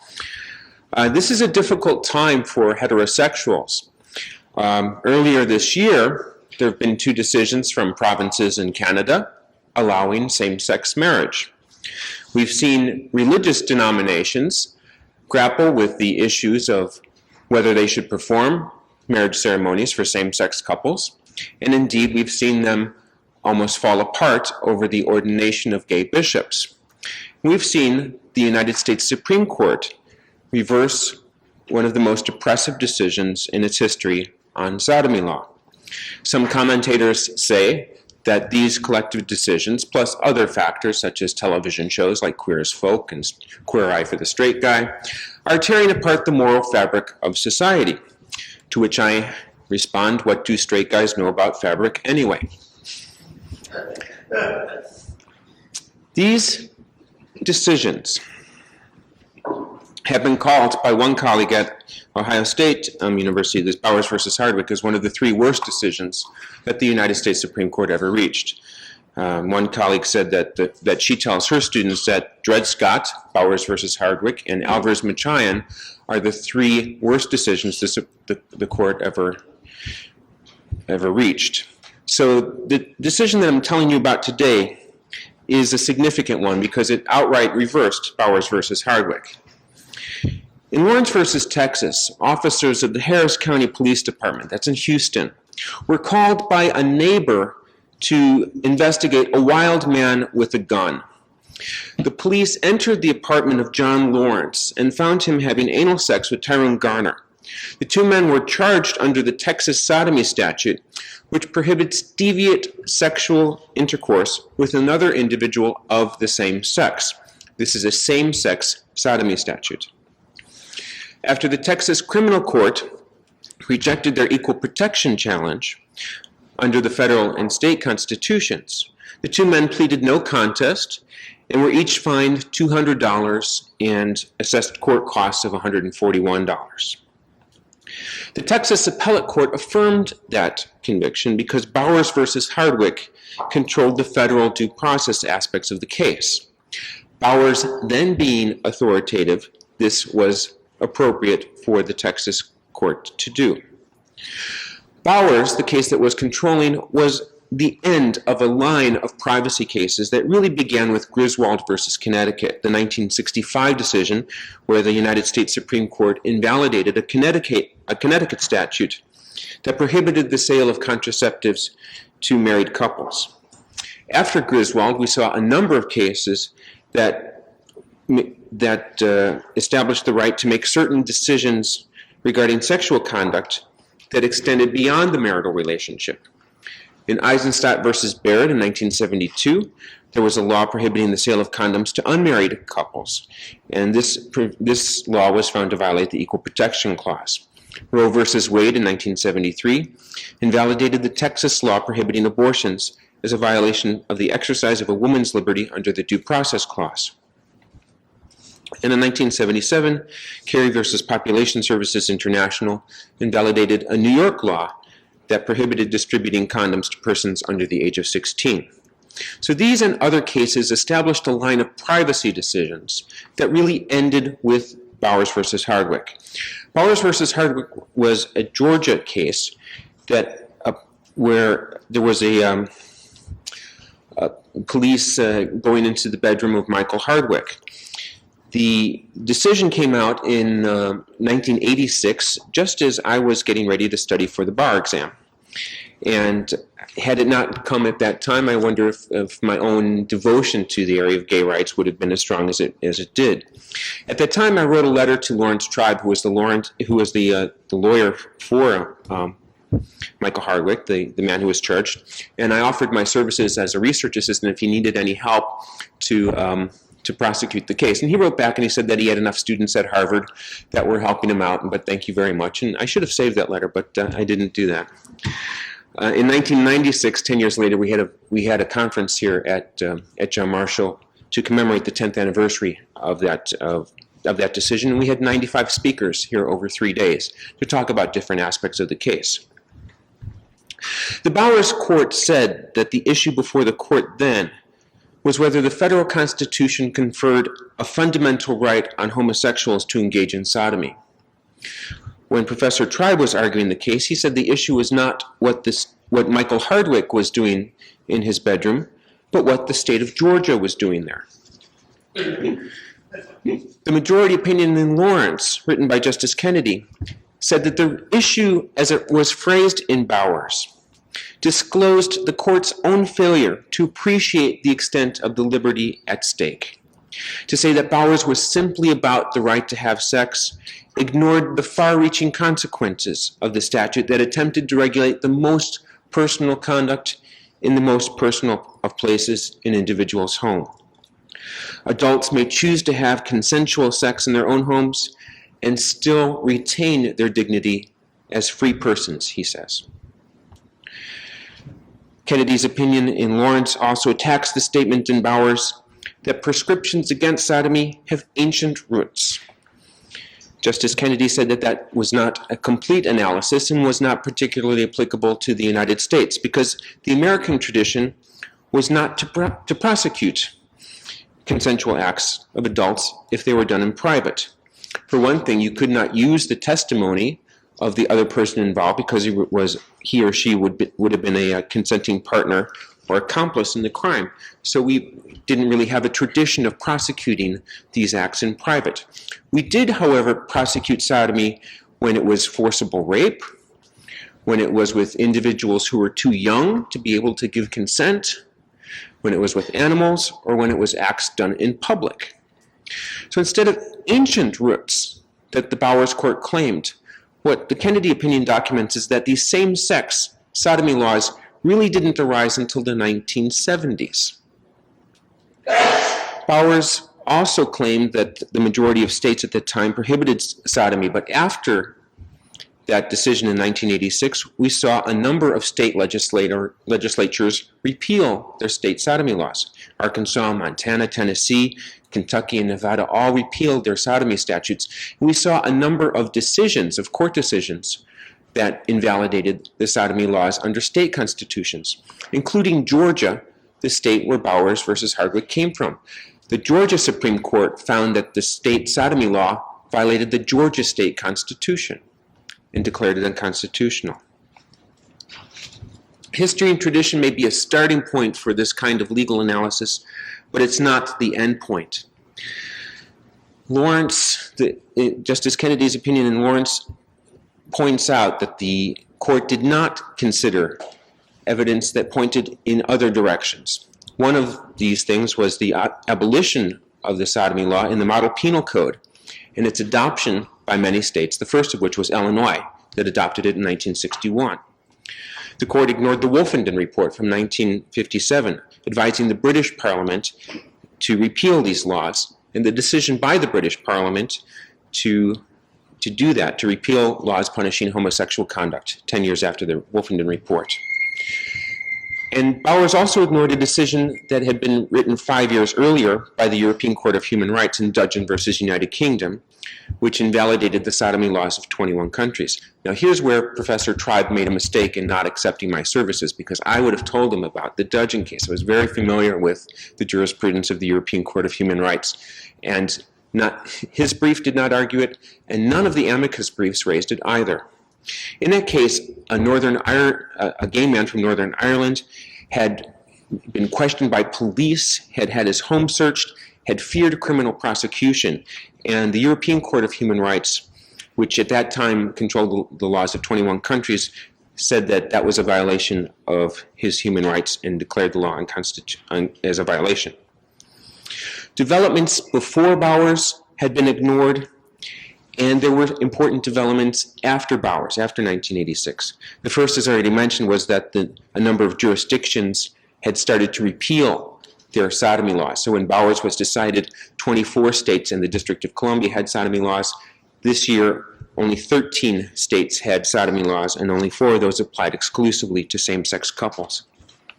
Another development was in 1996, a decision from the U.S. Supreme Court in Romer versus Evans, which found that an amendment to the Colorado state constitution was itself unconstitutional under the Equal Protection Clause of the federal constitution because it was a class-based discrimination that had no rational relation to a legitimate government purpose.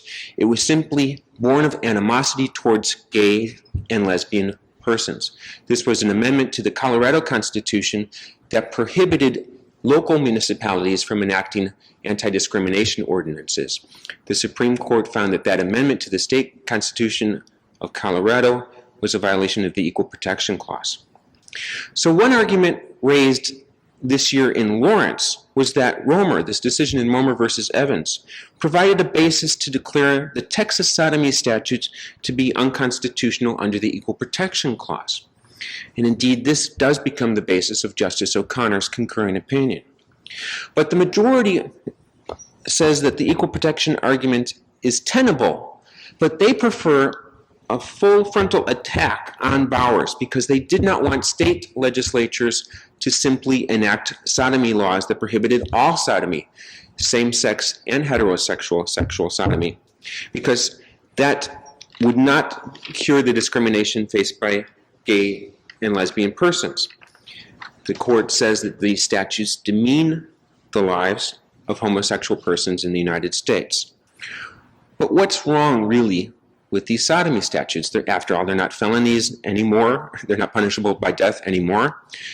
They're misdemeanor statutes and subject to fines. But their implications were always much more than that. They resulted in people losing their jobs.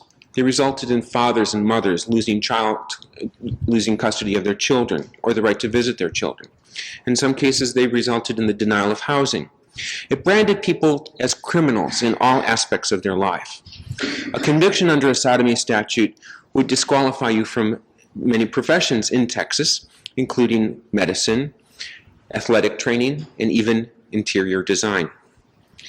You would have to register as a sex offender in many states, including Idaho, Louisiana, Mississippi, and South Carolina. And you remember from Tim's comments earlier on Connecticut versus Doe and Smith versus Doe that these registries didn't matter, that you were not a safety risk anymore. You can be listed as a sex offender, and it doesn't matter how long ago the offense was. You can be listed as a sex offender. The court ultimately comes down to this conclusion, that Bowers was not correct when it was decided, and it is not correct today. It ought not to remain binding precedent. Bowers versus Hardwick should be, and now is, overruled. You're going to think badly of me, but I cried when I read that the first time. I cried the second and third times that I read it. This is such an important thing for who I am, for my life, to know that not Bowers is just overruled today, but that it was never correct. It's such an important statement, and I thank Justice Kennedy for writing that. Justice O'Connor concurred on equal protection grounds. She said the state cannot publish one group of citizens for something that all citizens may engage in. based only on a moral disapproval as an alleged state interest. Justices Scalia, Thomas, and the Chief Justice dissented.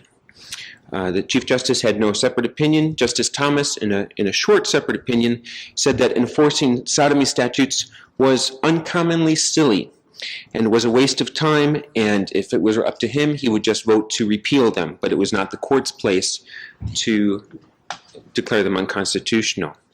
Justice Scalia, in a quite caustic dissent that got more press coverage than the decision itself, said first that the overruling of Bowers called into questions laws against same-sex marriage, against gays in the military, against obscenity, against fornication, and against masturbation, leading many law professors to try and figure out how many laws there were against masturbation and why we didn't read more prosecutions for that.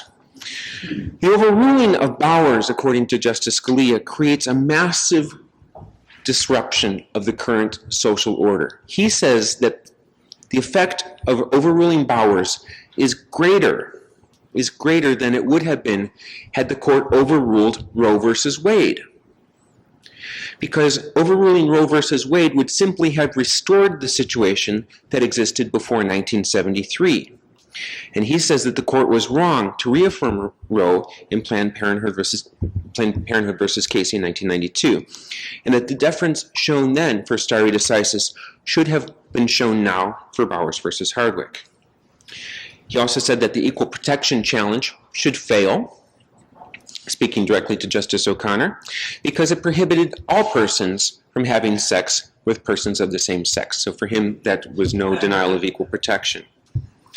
Finally, he says that the reliance on foreign precedents is dangerous dicta. And this brings me to the handout that's distributed separately with the materials, something that I call transjudicialism and the United States Supreme Court's welcome return to citing sources of foreign and international law. In Lawrence versus Texas, the majority opinion relies on the Wolfenden Report, which is a British parliamentary report, and it relies on case law from the European Court of Human Rights. And you can see in the excerpt here on the first page, unless you're watching on TV or on video, that the court is citing Dudgeon versus United Kingdom, Norris versus Ireland, and Modinos versus Cyprus. Three important decisions from the European Court of Human Rights. And the court is looking to this important court. The Supreme Court is looking to the Court of Human Rights for support for its decision. In the other landmark case of this term, Greta versus Bollinger, the concurring opinion by Justice Ginsburg does something as well. In her opinion, which is joined by Justice Breyer, she cites the Convention on Elimination of Racial Discrimination, which the United States has ratified and is a party to, and the Convention to Eliminate Discrimination Against Women, which the United States has not ratified. She notes that the court's decision is in line with the Convention on Racial Discrimination and includes as a C also the reference to CEDAW. These citations show a new willingness, I believe, of the United States Supreme Court to look to foreign and international law. We would have seen more of this had the court reached its decision in Nike, a case that was brought before the court to challenge claims that Nike was being fair in its worker practices abroad. That was a human rights case that was dismissed when the parties settled it. But other cases show in the opinions that at least some members of the U.S. Supreme Court are quite willing to cite foreign and international authorities in separate opinions, even in face of criticism from their colleagues. As one example, you can have a look at Atkins versus Virginia, Justice Stevens' opinion there. Beyond these citations, we have seen public statements from Justices Breyer, Ginsburg, and O'Connor to groups like the American Society of International Law, saying that they are quite open to hearing about the decisions of other courts, of Supreme Courts of various nations. They recognize that the Supreme Courts of at least common law nations are considering the same and similar issues as the United States Supreme Court, and it's helpful to know what those courts are doing. Justice Rehnquist earlier said that in the first 150 years of the United States, there weren't really other examples that the court could look to for its constitutional decisions. But after the 1950s, when so many democracies began to model themselves on aspects of the United States Constitution, we can now look to the decisions of other courts to inform our own jurisprudence. Now, this won't control our jurisprudence. I don't believe that the United States Supreme Court would look to a decision of another court and say, well, that's what they do, so we must follow that. I don't believe that that will happen. But I believe that the court will look to decisions to find support for the decisions that it reaches. The court is willing to show that its jurisprudence is in line with the law of nations, that we are in line with international human rights law, that we are in line with international law generally. I think the court is sensitive to the hits it's taken from a decision of the International Court of Justice that ruled exactly contrary to a U.S. Supreme Court decision, finding that the Vienna Convention on Consular and Diplomatic Relations conferred no enforceable rights. I think that there's also evidence of private communications between the justices. They're sharing emails, for example, the justices of the United States Supreme Court and justices from Canada, and attending conferences, going on study abroad things. As Tim noted earlier, because they're a part-time court now, they have more time to chat with friends and check their emails, so they're more open to this.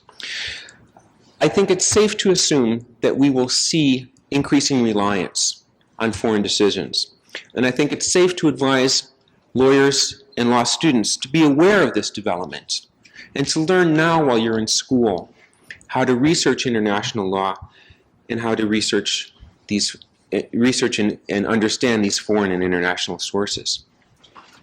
That concludes my remarks, and I'm now privileged to introduce Candace Gorman. When we first did this program, I spoke about the contributions of the faculty of the John Marshall Law School to the Supreme Court and went through all of the members of the faculty who had argued cases before the Supreme Court, for example.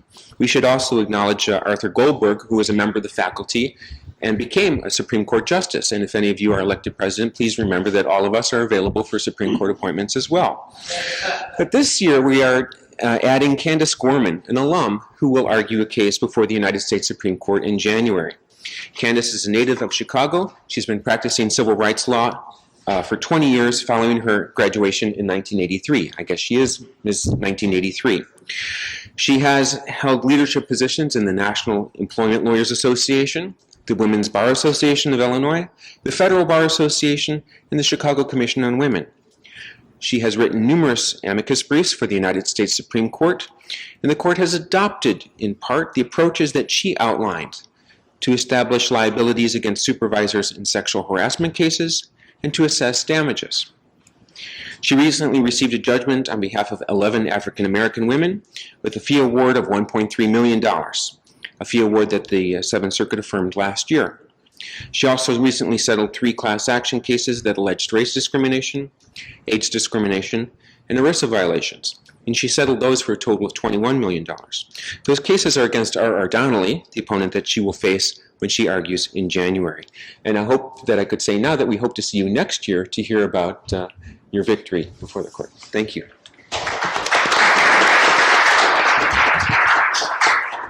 Thank you. When I was in law school here, a number of my professors suggested that when we graduate, we find our niche and we go out and we just follow through with it. Well, I found my niche. It was suing R.R. Donnelly, and that's what I've been doing for the last 12 years. 12 years ago, I was in the middle of an individual age discrimination case against Donnelly, and actually it was 10 years ago, 1993. I was in the middle of this case already, and Donnelly announced it was going to close its Chicago division here on the south side of Chicago.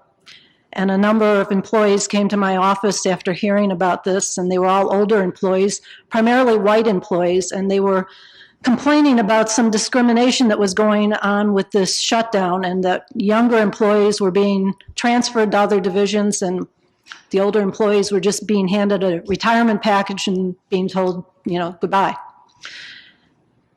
I took the case, went on with discovery on the case. A couple of years went by. I finally got discovery in the case, as things sometimes drag on in the courts. And in October of 1996, I was sitting in my office going through these boxes of documents that Donnelly had now given to me. And I found this list of employees just by name and age. And it showed what happened to them after the termination. And I was expecting to see what I did see, which was all the older employees were fired, and a number of the younger employees were transferred to other locations.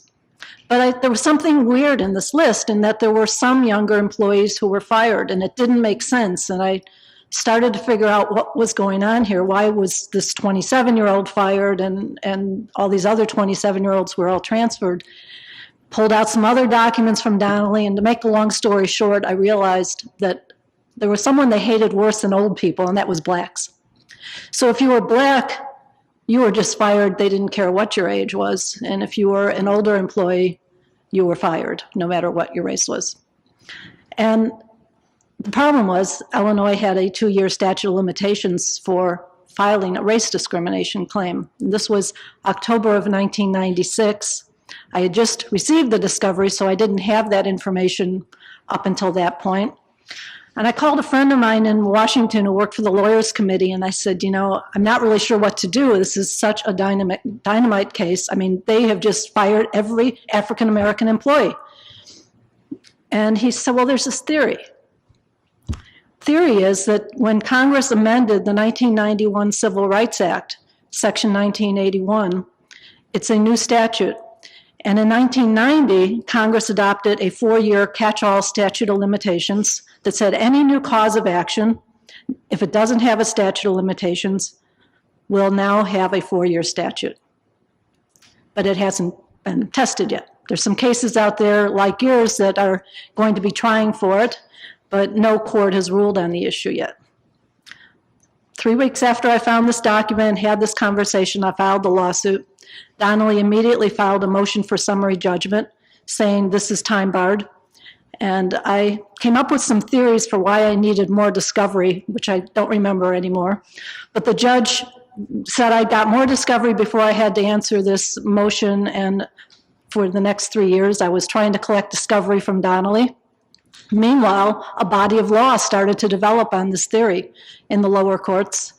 And by the time I got to my second judge in the district court, since my first judge moved up to the appellate court, and we were finally briefing this issue, we already had one appellate court who ruled against us, the Third Circuit, in a very strange case, which I'll get to in a few minutes. And a number of district courts, I think at that point there were maybe 15 or 20 district courts across the country that had ruled on this issue as to whether or not this 4-year statute would apply to 1981 claims after the 1991 Civil Rights Act. And it was pretty much split. In I think it's 1999, it might have been 2000, Judge Kennelly had us brief this issue here in the district court and ruled in my favor. And what I would say is a very wonderful opinion. Donnelly didn't think so, but I thought it was. And basically said it doesn't make sense for this to be any other way. This is a very clear statute. It is one sentence. I'm going to read the sentence to you because it is so clear. Except as otherwise provided by law, a civil action arising under an act of Congress enacted after the date of the enactment of this section may not be commenced later than 4 years after the cause of action accrues. Well, I filed my action under the 1991 Civil Rights Act. I was very careful when I drafted that complaint. I knew I was going to be making this argument, so all through my complaint, all I refer to is the 1991 Civil Rights Act. And my cause of action could not have accrued before 1991 because of the way the Supreme Court had ruled in the Patterson case. Patterson was a case in the late 80s that said the 1981 statute did not apply to discharges, did not apply to hostile atmosphere, did not apply to promotion issues, did not apply to terms and conditions of employment. And that's what my case was about. The Supreme Court said 1981 only applied to contracts in the formation of a contract, hiring cases. I didn't have a hiring case. So Judge Cannelli said, this is simple. I don't know why all these courts are all over the place, but this cause of action didn't exist before, and now it falls under the 1990 4-year catch-all statute of limitations. Donnelly asked the court to certify it to the Seventh Circuit, and I agreed. For one thing, we hadn't even gotten to the issues of the case yet. We'd just gotten past class certification, and now the statute of limitations, and the case was already 6 years or 5 years old. So why spend another 5 years and then find out that we weren't going to get where we wanted to go anyway? So the judge certified it to the Seventh Circuit, and a year later, the Seventh Circuit ruled against me. And they said, the statute doesn't really say that, or Congress didn't really mean that. They couldn't have meant that. They must have meant any statute that didn't have roots in or reference a previous law. Well, I challenge each of you to find a law enacted by Congress that doesn't have roots in or reference another law. We did it for the Supreme Court. We couldn't find one, and we challenged Donnelly. That's how confident we were in our cert petition, and Donnelly just ignored that little challenge, and they ignored it in their response brief because there is no law. Even the statute that sets forth the 4-year statute of limitations, which was a brand new statute, can be referenced back to judicial something or other from 1780. I mean, everything goes back to something in our laws. So the Seventh Circuit ruled against me. They followed the only other decision that had been around at the time that I was briefing mine, the only other circuit court opinion, which was the Third Circuit's decision in Zuby, which went out of their way to say Congress couldn't have meant this. And it was a split decision by the Third Circuit. There was a very strong dissent, but no en banc decision. We filed our cert petition last year after the full Seventh Circuit denied an en banc, and much to my surprise, the Supreme Court has taken it. Now there are 2 other cases up there as well with the same issue that are being just held, I guess, waiting the decision in my case. But now there are 6 decisions from the circuits, or 5 decisions. One has been vacated on other grounds. It is split between the circuits, 2 and 2, and 1 that's been vacated on other grounds. The Solicitor General's office has joined in on our side of the case, which was a very big coup, and and we are hoping to be here next year and to talk about what the 4-year statute, what this decision will mean. It goes beyond 1981 cases, and I just mentioned that because a lot of people think, well, that's fine. There'll be a new statute of limitations for civil rights cases if this flies. But it also impacts telecommunication cases, everything that has its roots in other causes of action. So I look forward to seeing you all next year, and watch for this case in January.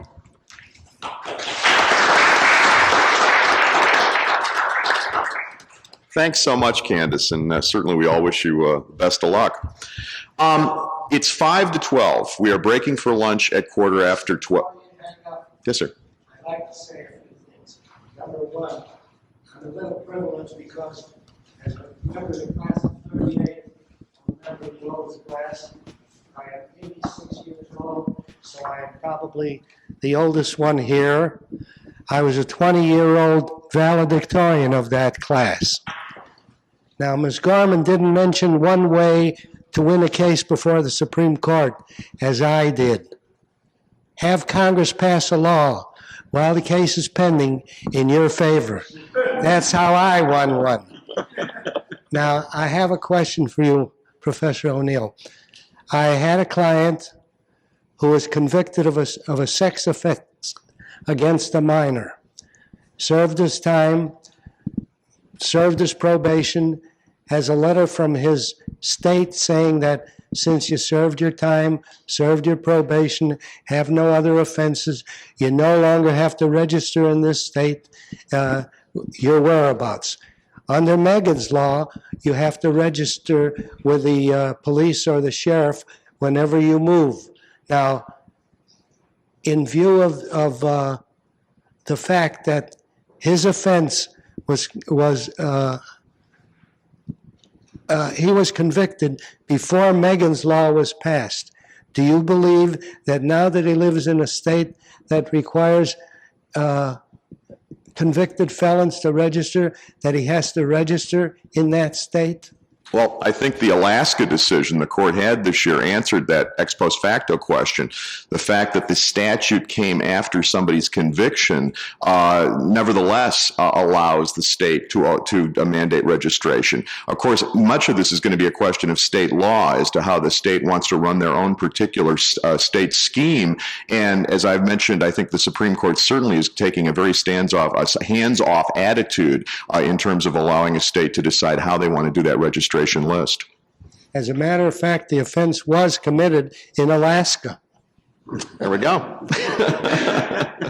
Next year? Pardon me? You're talking about next term? Yes, we are. What we're going to do is this. We've got about 20 minutes, and I really want to get to your questions, the audience questions. I'd be more than happy to. We're going to have what we call the lightning round now, where we're going to go down our panel, and I've asked everybody on the panel to at least list one area or one case of a cert grant from the coming term, something to look for. Because I'm standing up, I have the right to go first. And what I'm going to suggest to you, there's going to be a trilogy of cases. There are 3 Miranda cases that are going to be decided. These are listed in the handouts that you have. A case called U.S. v. Patain, a case called Missouri v. Siebert, and a very recent cert grant called Yarborough. And I'm not going to go into the details of each of those cases, but they all deal with Miranda problems, and what they are going to do, the court's going to have to decide how serious they were with the Dickerson case a couple of years ago, where Dickerson reaffirmed the constitutional predicate of Miranda. We're going to see a lot of Miranda decisions, I think, in the next couple of terms. Mike? Okay, 2 very significant voting rights cases, one which I think will have major impact, although no one can predict how it'll come out. A few years ago, the court in the Brandemeyer case held that gerrymandering against political parties, fencing out certain political groups from the election process, could violate the Equal Protection Clause. But the court set such a very high standard that since that decision, no one has ever won one of those cases. Surprisingly, the court took cert in a Pennsylvania case where the Democrats were fenced out in some ways, or their representation was greatly diminished in the federal Congress. The Supreme Court took cert in that case. I would be surprised if the Supreme Court changed the standards in this area, but the only reason why the court would seem to have taken that case would be to allow those cases to be easier proved. It would be interesting after Bush versus Gore if the Supreme Court came down and said we will hold for Democrats rather than Republicans, but that could be the result of this case, although the court case could well go away. The other case is involves the McCain-Feingold Act on campaign financing. The only thing I would predict about that opinion is the lower court opinion takes about 600 pages in Fed Third. I challenge anyone to read that opinion. With 9 judges on the Supreme Court and a very, very divided oral argument lasting more than 4 hours, which is unprecedented in today's Supreme Court, and the fact that most Supreme Court decisions often are longer because of the number of judges than lower court opinions, I do not look forward to reading that opinion of the Supreme Court. I am going to pass on the new term in part because I went over, and in part because I'm just going to give my time to Professor Beschle. Well, I went over too, but I am a little greedy. See, that's why I gave it to you. Do we need a microphone, or can you hear me? Do we need a microphone for the tape thing? Okay. Yeah. A couple of cases on the religion side, one of which will get all the press and the other of which is important. The one that will get all the press, of course, is the Pledge of Allegiance case. And if if there was a Vegas book on these things, I think what you can be sure of is that the Ninth Circuit will be reversed. What you can't be sure of is why. There will be at least one stirring defense of the pledge, which will be authored by Rehnquist, Scalia, and Thomas, and maybe others. There will be one opinion which will be authored by Stevens, Ginsburg, and possibly Breyer, which will argue to affirm the Ninth Circuit. The big question is, I'm fairly certain O'Connor will vote against the Ninth Circuit, but will she, possibly Souter, possibly Kennedy, do it on standing grounds and avoid the substance of the issue, so that the press will trumpet the fact that the Supreme Court defends the pledge, but really they'll just hold that the non-custodial father had no standing to bring this case in the first place. The case that makes a difference, though, and will get less attention because it's more complicated, is Davey against Locke. Washington State essentially gives, unsurprisingly, state scholarships to students studying at the collegiate and postgraduate level. They denied Mr. Davey a state scholarship because he wants to study theology at a church-related school. And Washington State, along with a number of other states, has what are commonly known as Baby Blaine Acts, state constitutional amendments which are very specific in providing that no state money shall go for the teaching of religious doctrine. And the question here is whether those Baby Blaines are simply an acceptable state extension of the non-establishment principle, or whether they are in fact an infringement of the free exercise principle. And I would suggest to whoever's arguing that, whoever asks the question, any question from the bench, the answer should begin, well, Justice O'Connor, because here there are 4 sure votes against the state of Washington, including Kennedy. And if the state of Washington is to prevail, they need O'Connor. They may lose more than 5 votes, but they absolutely need O'Connor. So you can take that information and again take it to your local bookie and put down money on the religion cases for this term. Well, I would agree with my colleague, except there's one respect I think in which he's in error, and that is that Scalia will not participate in the decision on the Pledge of Allegiance case. That's right. He has recused himself from that case because of critical remarks related to the Ninth Circuit decision that Scalia gave out of court. And I understand he did this at the request of the plaintiff in the case, the father, the non-custodial father. Now, how do you read that tea leaf? Well, I don't know. My hunch, and it's only a gut feeling, is that since he won't be participating, that the court might be more inclined to look at the standing issue and to dispose of the case on standing until another case comes up where they could get Scalia's input. That's just a gut feeling. In keeping with my focus on cases that involve the international law, there's 2 cases that I think are interesting to watch. One is Altman versus Republic of Austria. This involves the seizure of art and a suit against Austria to recover it. It's interesting for a number of reasons, including also that Austria was occupied at the time and wasn't seizing the art itself. So we'll see some interesting cases, some interesting reliance on international jurisprudence and some interesting arguments in that. The other case that I've picked is Seng versus Olympic Airways. I picked this because my friend Don Beschle has teased me about the Warsaw Convention.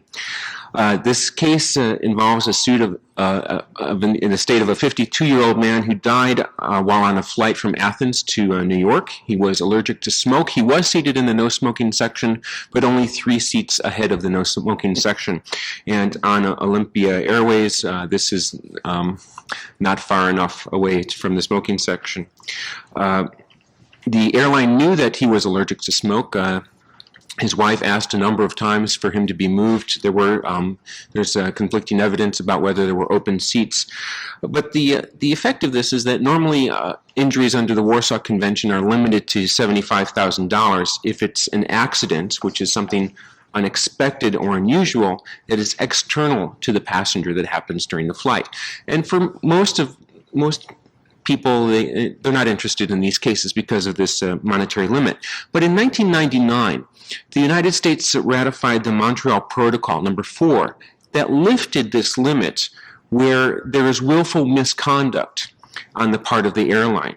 So that's what happened here, and the damage award was $1.4 million, and the Ninth Circuit affirmed it. I think that we will see some interesting arguments before the U.S. Supreme Court, and I think that this is a case where the United States Supreme Court is entirely justified in looking to the decisions of other nations to see how they interpret this treaty that we are also a party to. Candace, what's your prediction on the most important case of next term? Well, I'd first like to address, I did try to get a new law passed. That didn't work. I also tried to get Congress to write a brief saying this is what they meant, not the stupid other stuff. But otherwise, Jones versus R.R. Donnelly, that's the one to be watching. We have about 10 minutes, and if anybody has any questions, I would ask if you'd like to use a mic because we are recording this. If you don't, I will repeat the question for the purpose of the tape. Yes, sir? I would say that we're lucky that the school has a placement bureau. When I graduated, as I said, as valedictorian at age 20, we didn't have one. So as a result, I worked for 4.5 hours a night, 6 nights a week in the Chicago Public Library to make $40 a month. I made $260 the first year I practiced law, and today you're fortunate that you have a placement bureau. Thank God for John Marshall anyway, for the way that it has always been in all its I don't know if any of you will be at the dinner or the other functions later, but I wanted to be mentioning Dean Edward T. Lee, the father of Noble Lee. Dean Edward T. Lee was in his 80s when he was teaching us. He taught us a course on the Constitutional Convention of 1787. In his graduation, I mentioned that he told us many interesting, humorous anecdotes about that, many of them from personal recollection. He liked that. But besides that, what you should thank him for is that the very snobbish, at that time, American Bar Association was trying to bar law schools from teaching at night. He stopped that.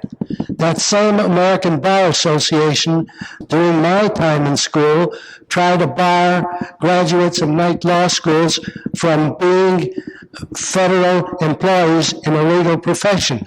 He stopped that too. So you can remember, revere, and bless Dean Edward T. Lee.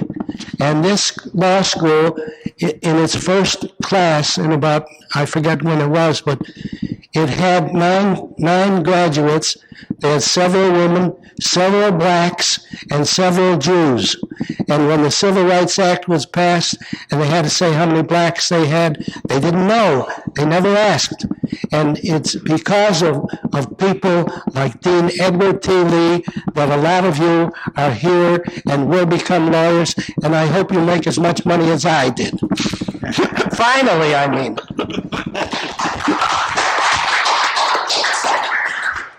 Well, on a personal note, my father was a night law student. I didn't see him till I was 17, but it's different. Anything else? Yes, Mr. Hartman. This is not my field, but on the pledge case, do you think it might go off on the question of a teacher leading the pledge? I mean, could the court say, because there's so many other, we pointed out earlier, I was talking to your chairman, that before they start the oral argument in the Supreme Court, they'll begin by saying, and God save this honorable court. So, and then they'll proceed to discuss whether they can use God. It would have made that because the teacher is leading this, I would have, I would have loved to have thought of this case as an exam question before it came up, because you can write, and I think, anybody who's familiar with this area with, one frontal lobe tied behind their back can write a perfectly defensible opinion for each side. You got to focus like a laser on Justice O'Connor, and what she asks is, well, is this an endorsement of religion or not? You can analogize this to those Christmas display cases where you've got the creche alone, which is bad, and you've got the creche with Santa Claus and candy canes in it, which is okay. Now, here's what they're going to have to focus on unless they dispose of it on standing, okay? Do you look at the pledge as a whole and say, God is 2 words out of 30-something? Nobody is thinking about God when they do the pledge. They're thinking about patriotism. Therefore, it's like the creche with the candy canes and the Santas and the elves. Or do you focus in like a laser, as the Ninth Circuit did, on the 1954 Act, which added those 2 words? Those 2 words have not always been in the pledge. If you focus in only on those 2 words, then the Ninth Circuit's right. Because how can you say that the specific addition of just the 2 words under God has any meaning other than a religious meaning?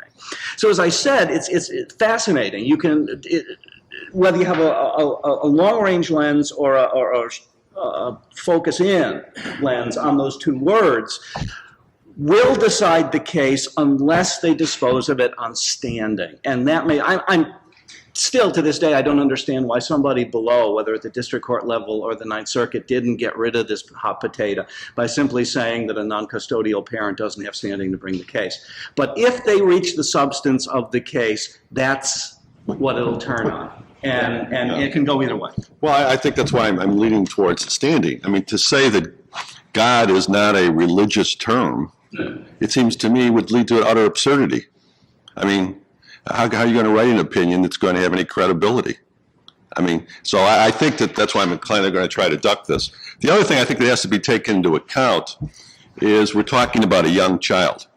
And I think that any opinion that's written would probably distinguish between invoking God in a ceremony, graduation at college. The court has hinted at various times that the impressionability of the recipient might be a factor in considering whether it's essentially religious or not. But it's a real quagmire, I think, for the court to continue along the line in trying to say that a religious symbol is not really religious. As some have noted, it's actually demeaning in a way to religion. This is a way of avoiding constitutional issues. Anything else? Yes, Ms. Harris. I have a question. My recollection is part of it, one of the aspects of it was that it was based on tradition and history of our country. And you mentioned that I'm not familiar with the cases you mentioned. You mentioned that Scalia has said it was a massive disruption of our current social order. And I'm wondering, in light of the fact, for example, heterosexual marriage has been the foundation of our society and our jurisprudence legal system. What is the court now saying about tradition and history? Will it simply just be something that's wrong? As you mentioned that Lawrence came to find in Bowers versus Hardwick, or am I reading Bowers versus Hardwick incorrectly, that it's not consistent with tradition and history, and all in that sense of tradition and history? So I guess my question is, what is traditional, what is history, and how is that going to play out in the future? Looking back to our sort of traditional looks at as a country. When you rely on foreign jurisprudence, you're sort of not looking at our foundation of the country and our own paths, our own legal paths. So in fact, is looking towards foreign policy truly a disruption of our foundational legal system and sort of undermining social blocks and building blocks of our country? The question is whether is essentially whether the allusions to foreign jurisprudence affect the U.S. Supreme Court. Also, what's the role of tradition and history? And maybe I'm reading remembering and holding wrong as possible. But I thought it was based on, it looked to the tradition and history and its holding. It looked to the tradition and history of of the legal system, of what we traditionally have done. How come you can just say tradition and history is wrong? What happens if you just say tradition? Well, tradition and history are sometimes wrong because we now allow women to be educated, we allow women to vote, we allow African Americans to be counted as 5/5 and not 3/5 of our citizens. Just because it's the way we did things before does not mean it's the way that we should do things now. This has been the debate over same-sex marriage. When the Supreme Court of Hawaii asked the state of Hawaii to justify its refusal to grant marriage licenses to same-sex couples, the Hawaii legislature and the Hawaii public fished around for a number of decisions and basically could only come up with it's traditional. You didn't have things like the purpose of marriage is for procreation because there are straight couples who don't have children, and your marriage license doesn't expire if you don't have children. It just continues. And there are same-sex couples that adopt or have children from previous marriage. So the purpose of marriage isn't procreation, it's for other purposes. And because the state could not come up with a compelling reason why it limited marriage licenses to different sex couples, it found that it was unconstitutional. Now, before that decision entered into effect, there was an amendment to the state constitution of Hawaii that prevented that. And there's a case now pending before the Supreme Judicial Court of Massachusetts where 14 couples are looking to have their marriages recognized under Massachusetts law. We expected that decision to come out in May. And because of the enormity of the Lawrence decision and the decisions from Canada, that's delayed, and we're not sure when that will come out. I think that the question of what is the role of this tradition in history is that there's some comfort in it, but it's just a starting point of constitutional analysis. It's not always where we finish. I'd like to talk about that a little bit because this concept of tradition as a limit on individual rights, that's really a hobby horse of Scalia. And in fact, his view of constitutional rights is that you should look at not just, sort of the general traditions of our nation, such as liberty and justice and so forth, but you should look at the specific activity you're trying to say is protected, and then just look as a matter of, just going back and looking as a matter of just historical record, was this specific activity protected historically in our nation? And he's using that as a way of constraining the discretion of the judiciary to do what Mark is talking about, to say, well, okay, but can we have an independent moral inquiry as to whether or not our understanding today of what ought to be constitutionally protected rights perhaps should be different than what it might have been, back in whenever, the 1730s or whatever. And so in Bowers, he got to write the opinion. And so therefore he said, okay, is there a tradition of constitutional, of legal protection in common law and so forth for homosexual sodomy? And he defined that right so narrowly, then did the historical exegesis. But in terms of the way the court as a whole looks at it, and other people maybe can comment on this, but my understanding is that tradition is relevant. It's a factor, right? And in the Glucksberg case, which is the right to die case, tradition, the court, I think as a matter of course, looks at tradition as being something that's significantly relevant. You go to look at the tradition, you see where it comes out. But I think really, only Scalia, really, maybe Thomas as well, but only Scalia really says, tradition is the answer.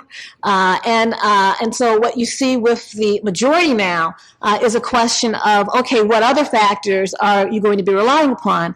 For example, in Glucksberg, they looked a lot at current practices. For example, the current, what are the states doing, like Hawaii? And to what extent are our current legal institutions protecting these kinds of norms and so forth? But it's basically just this debate on how you define what the individual right is. What you can't forget about Lawrence is that it purports to be a rational basis test case. And the key step in the Lawrence analysis is And this is 180 degrees from Bowers, because Bowers said, well, we got to at least put this to the rational basis test. Can the state simply say that it is a legitimate interest to uphold conventional morality without answering the next question, which is, well, why? What's the payoff? What's the utilitarian payoff? My sense is that the Supremes, at least, are a far step away from taking the step towards mandating same-sex marriage. I think that comes through very clearly in O'Connor's opinion. It's just one step at a time. Tell us, don't just tell us it makes most of the people in our state go yuck. Tell us something harmful. And we might be very accepting of the kinds of things you come up with, because it's only rational basis. You don't have to prove that you're absolutely right. I think it's a one step at a time. This was a criminal statute, remember. And the Fourth Amendment due process, 14th Amendment due process clause, Fifth Amendment, 14th Amendment, deal with life, liberty, right? And it's a pretty clear thing to say that when the state threatens to fine you or put you in jail, well, they got to come up with a reason. When they don't give you benefits, now maybe we're in a different world. Maybe you're not interfering with liberty quite as much as when you say we're going to criminalize intimate behavior. And as I said, up there, I think that the court is more and more on these difficult cases getting into a context-based, one case at a time, don't read too much into what we're doing approach, rather than going 180 degrees back and forth. A good example of that is the disabilities area, where the Cleland case again relied on the rationality test that you cannot discriminate against persons with disabilities. But then said, well, we're not holding it as a suspect class, we're not finding any fundamental right in this case. Every case since then, the court has come down, even with the clear demand of the Americans with Disabilities Act and the 11th Amendment cases saying persons with disabilities are not a suspect class. What the legislature does here or what anybody does here doesn't make any difference. So I agree with Don that you've got to be very, very careful about these cases dealing with rationality. They're sort of good for that case, but there's certainly a lot of good language in the Lawrence case, and I'm not denying that somebody can't take that case and run with it, but it's going to depend a lot, I think the same way with the affirmative action cases and a lot of these cases, as to what the future makeup of that court is, and that's an answer we don't have. The Supreme Court also has not been very friendly to gay and lesbian issues generally. We have three other examples: Boy Scouts versus Dale, where they hold that they can discriminate against gay scouts; the Gay Olympics case, where they allow other groups to use the name Olympics, Special Olympics, Firemen's Olympics, but Gay Olympics, no, we're not going to allow that. The Supreme Court upholds that. And the ability in the parade case of keeping gay groups out from the Irish parade. I remember Boy Scouts, I thought it was the right to have a say in who they want and not want to have sort of control. You want to have just for yourself. And I'm not afraid That should be what it is, but the Boy Scout... The complicating factor is that the Boy Scouts are so involved in civic activities where there's state sponsorship of the private group, and it was difficult to separate private and non-private support of that group. There's a lot of other aspects of the case, but we're already like using public schools for meetings and things. Yeah. Okay. Well, this is such an authentic Supreme Court conference that, like the Supreme Court, we're going to break for lunch and never come back. So I just want to thank all of you for coming. I want to thank our panelists today for a terrific morning, and thank you very much.